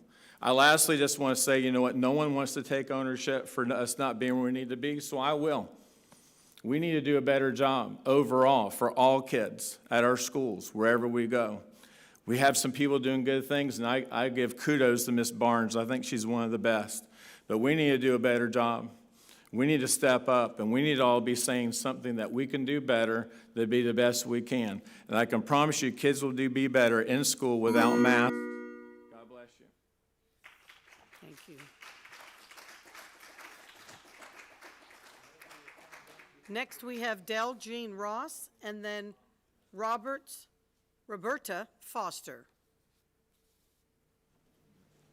Hi, I'm Deljean Ross. I go by DJ.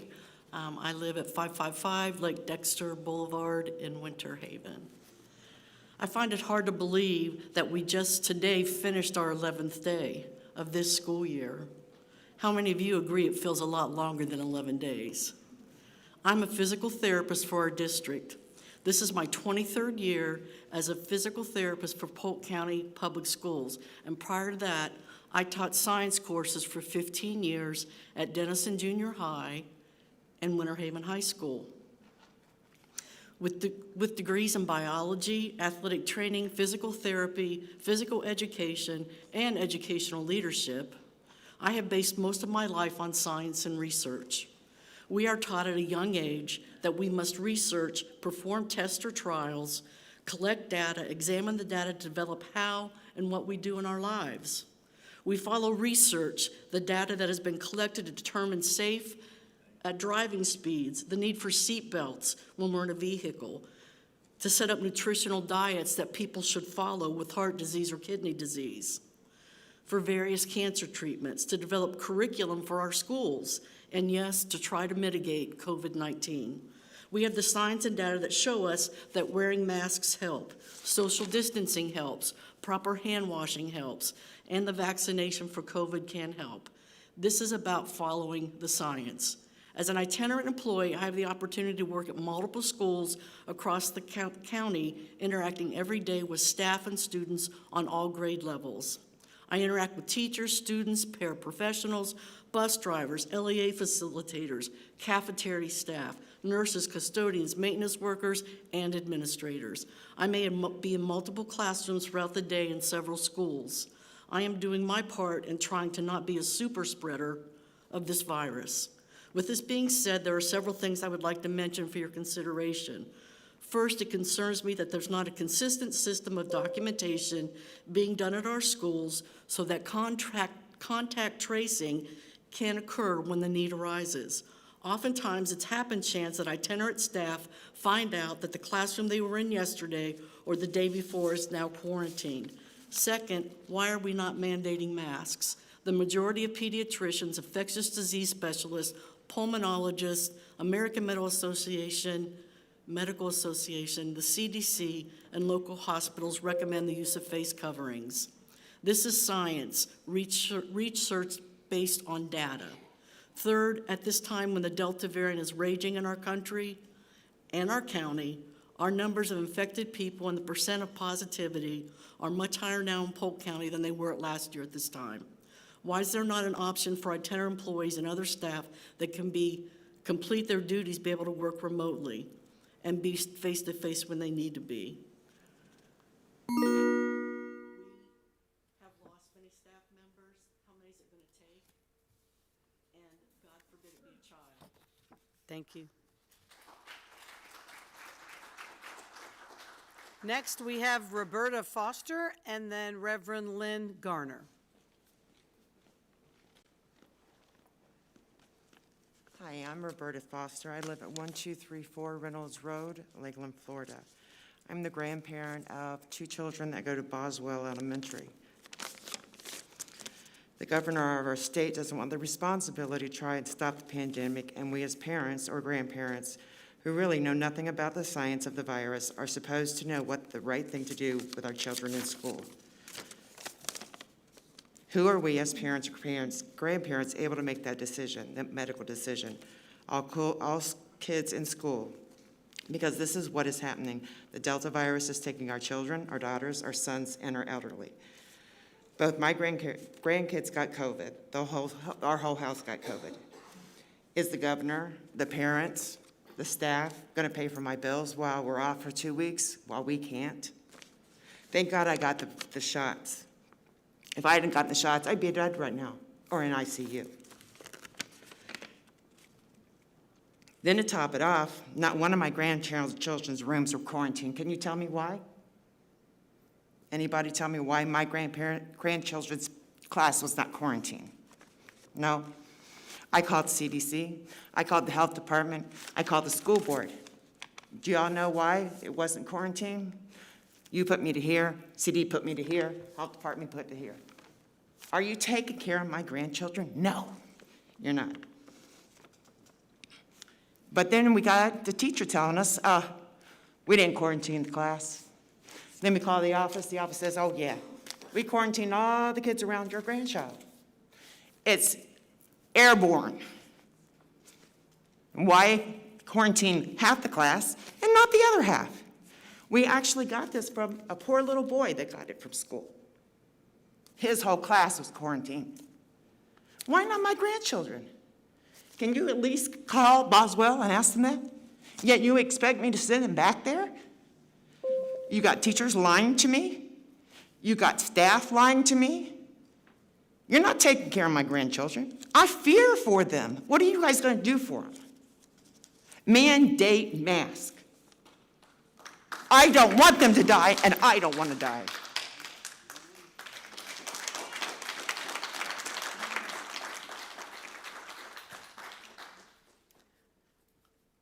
Reverend Garner, and then Laureen Richardson. Yes, my name is Reverend Lynn Garner. I choose not to take my mask off because some of you do not have masks on. I live at 1224 Vista Hills Drive, Lakeland, Florida 33813. This morning, I woke up and looked at the paper, and every single thing the Lakeland Ledger said, it was an article about COVID, including a 31-year-old sheriff's deputy who also passed away from COVID, leaving several small children. We are in a crisis here, people. I don't have children in the district. I'm a former educator, went from teacher to preacher. But all these arguments that are against mask wearing, in my opinion, are specious. Masks are dangerous. I have asthma. I have no problem wearing a mask. I had a mask that bothered me a little bit, but I got a different mask. Children can take more than one mask to school and change off if they get dirty on the playground or wherever they go. We need to protect our children. That's your primary job, to protect our children. This can be a learning experience for children. It already has been for children who were in school last year remotely. Rather than teaching them to be afraid of their classmates, they should be taught to respect their classmates. And as human beings, they have needs, and some of them have special needs. Some of them have special illnesses, and the staff has illnesses. We need to be in this together. The least of it is to put a mask on. It's so simple. And I applaud those board members, such as Ms. Fields, who have been supporting this, school board members. Mr. Hyde, if you lose your salary because of the governor, we can get a GoFundMe page for you. And it may come to that, because you deserve your money, and anybody else that loses it because of the governor, because he's restricting, in my opinion, illegally, and it's being fought in courts, the right of the school board and others to independently make decisions which are best for the community. Thank you for your time.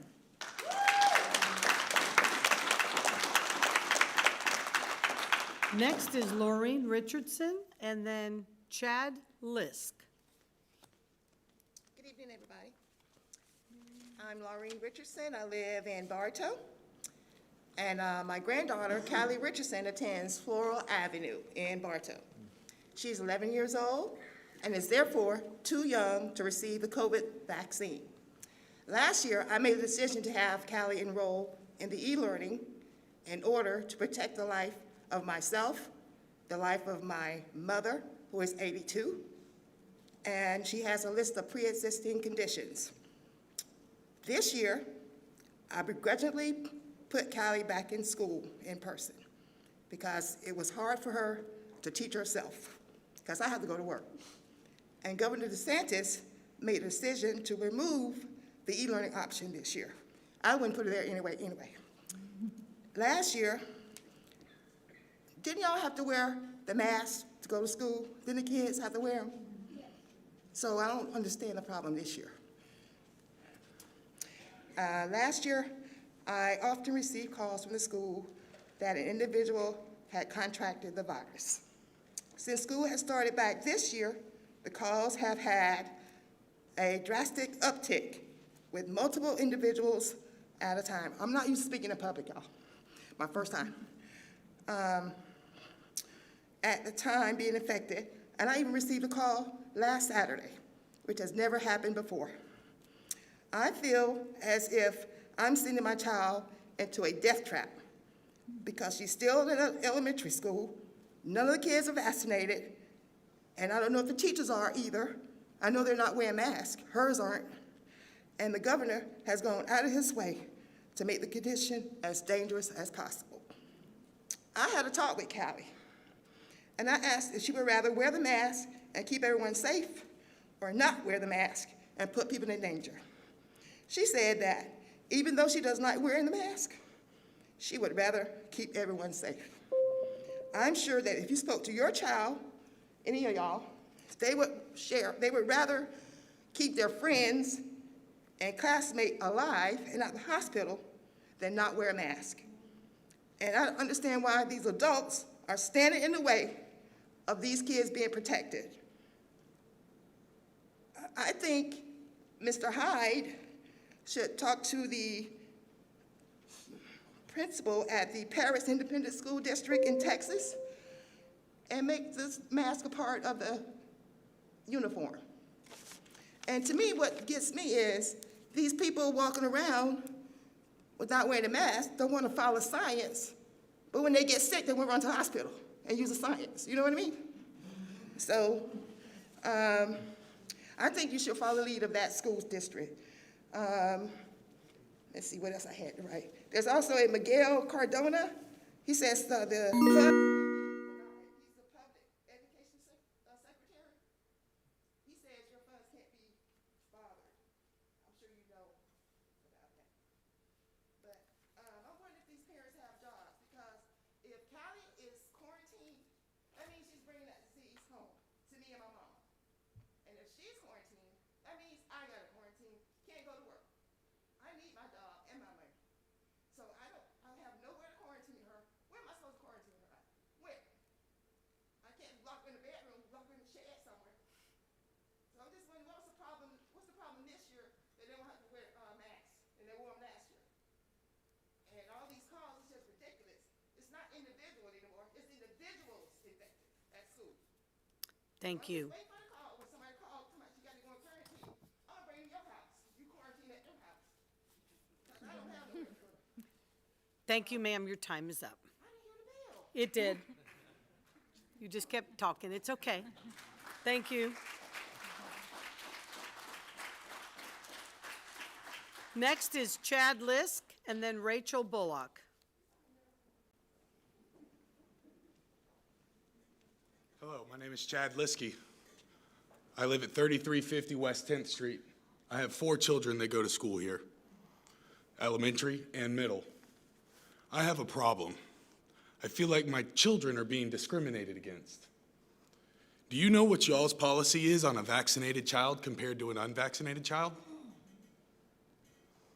Your policy is that unvaccinated child must quarantine, but the vaccinated child does not have to. Is that fair? That's not fair.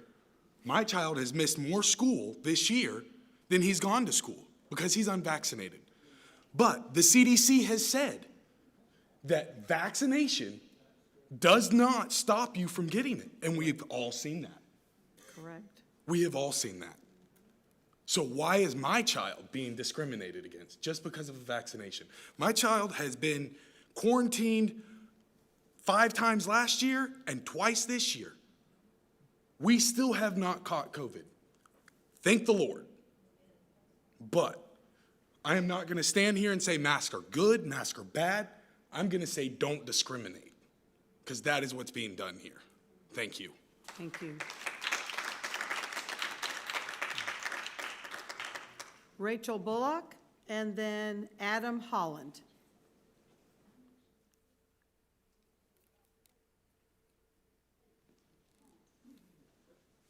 Good evening.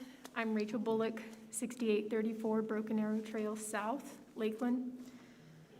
I'm going to read.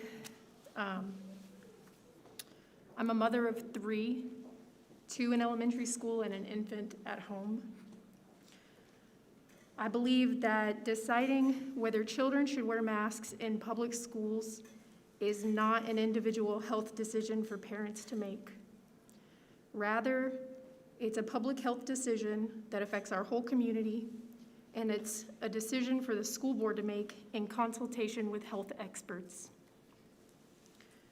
Many children are becoming infected with COVID-19, and they're contagious and infecting others at school, at home, and in the community. Teachers and staff are getting sick, and some are dying, as we see right here. Masks are an important tool in mitigating the spread of this disease.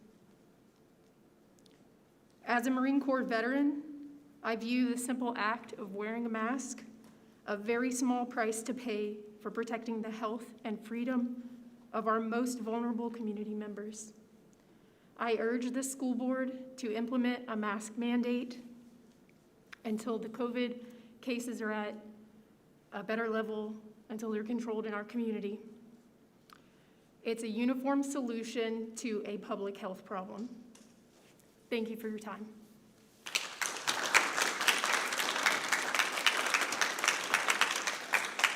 Adam Holland, and then Judy Haberick.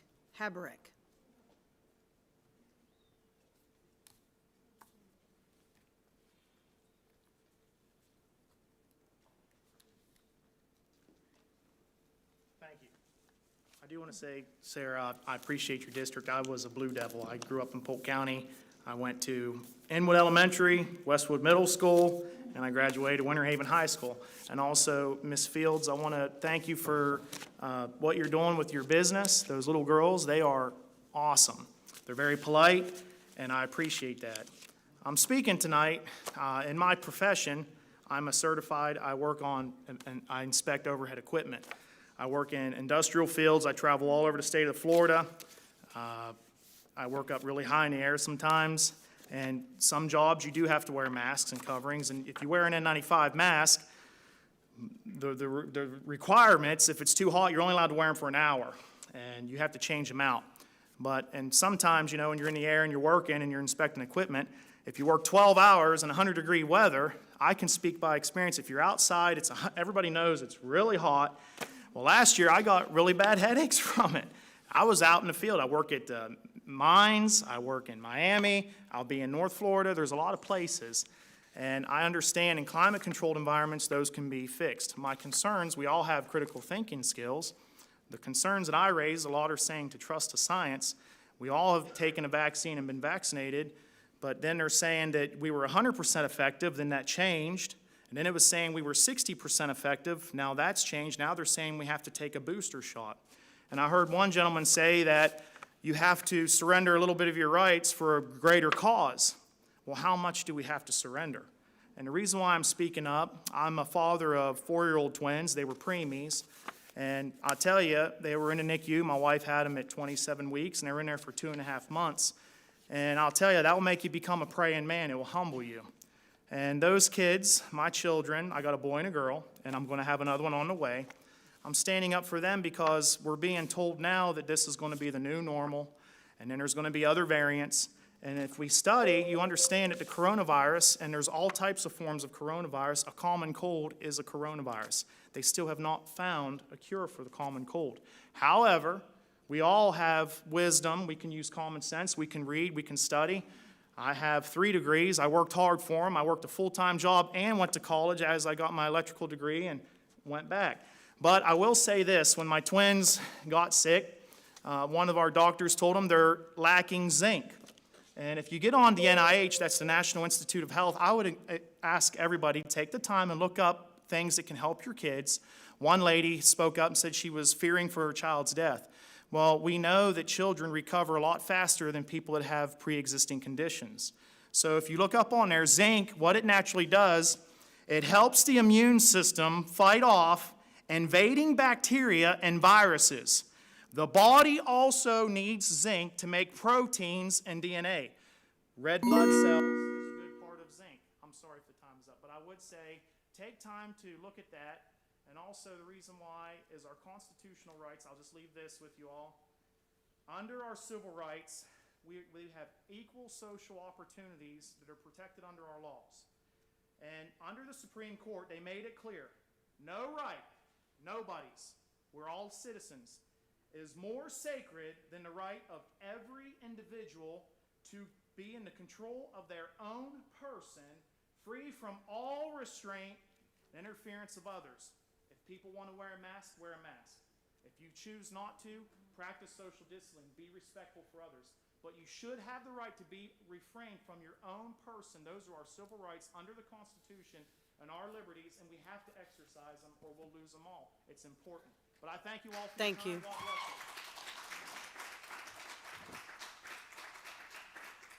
bless you. Next is Judy Habrek, and then Catherine Price.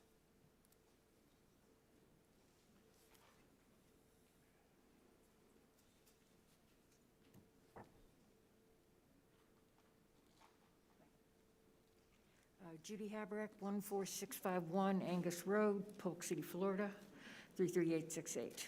I don't have any prepared remarks today, so I'll be very brief, which I'm sure you'll be happy about. Please, please mandate masks, okay? These things are not dangerous. They're pieces of cloth. They're not going to hurt you. They're not going to cut off your oxygen in your brain, okay? They help. They're a tool. It's a tool like getting the COVID shots with the people, and probably the people who don't want the masks are probably not getting the COVID shots, so they're going to be a little bit more likely to spread the disease around. Please, I mean, it's not about, you're not taking somebody's freedom away to not wear a mask. I mean, it's ludicrous. It's crazy. It's a lack of personal responsibility. Are you going to complain about, I don't have the right to drive drunk or run around naked or run red lights? I mean, this is craziness. The school's been in session 2 weeks? We already had 2,000 COVID cases in the school. We have Lakeland Regional Hospital here, has 849 beds. Right now, 400 and some of them are COVID patients. And 90% of those COVID patients didn't have the shot. But where are they? They ran right to the doctor and right to the hospital. And they're using up our resources. And it all comes down to a lack of personal responsibility. You're not giving up your freedom because you put this thing on your face. You know, it's common courtesy. That's all it boils down to. It's not just about me, I want this. Okay, I'm sorry, that's my piece, so thank you.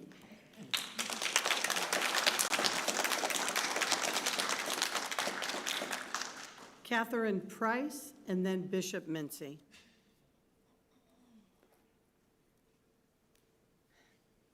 Hello.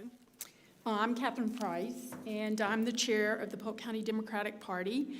I'm also a nurse, and I also have a master's degree in public health from the University of South Florida.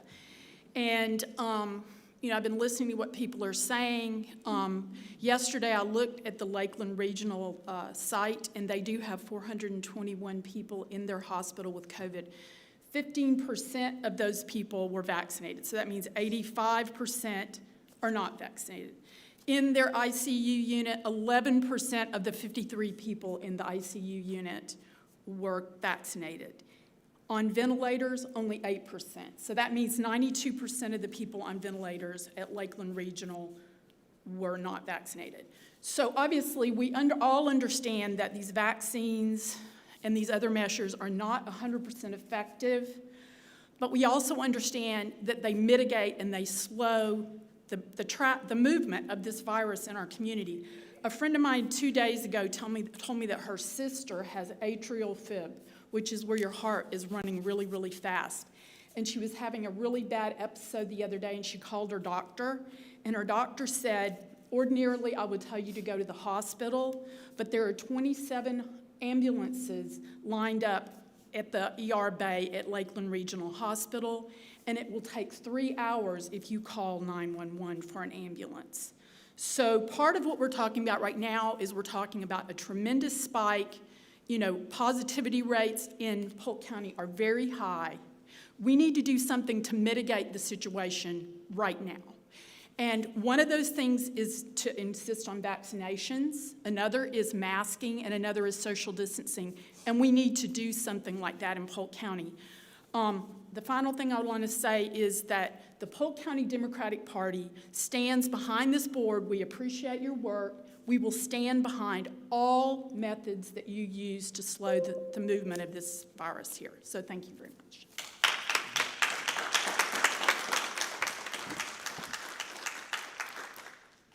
Bishop Mincy? Is he here? Okay. Board members, the next order of business is adjournment. Ms. Cunningham, Yes. I have a statement, please. Okay. It's very short. This time last year, we had masks in place and had nowhere the number of positive cases for children, adults, and quarantines the first 2 weeks of school. The Delta variant is highly contagious, and I have spoken to numerous health experts and doctors and have been told that wearing masks is one way to circumvent the spreading of this serious virus. My son-in-law is a nurse, and we have close family friends who are doctors, nurses, and health providers who have been wearing masks for years and attest to the value and effectiveness of wearing masks. I'm not proposing that we wear masks long-term. I'm just asking that we reinstate masks for 30 days with an opt-out clause until our positivity rate decreases to an acceptable rate as suggested by the CDC or the DOH. I know all of us won't agree on this, but I believe this measure is needed to keep our students and staff safe and to keep as many of our kids and staff in school so we can be about the business of educating our students and keeping everyone safe. Kids can't learn if they're not in school. Parents can't work, nor can our staff work and educate our kids if they are quarantined. The governor has removed e-learning, so what quality of learning is done when our kids are quarantining at home? Yes, masks are an inconvenience and uncomfortable. I wear them every day. I don't wear them for me. I wear them for the kids that can't be vaccinated. I wear them for our students and our families, our staff and their families, and for those whose health is compromised. At the end of the day, possibly saving one person from contracting the virus is more important to me than what the public thinks about my leadership.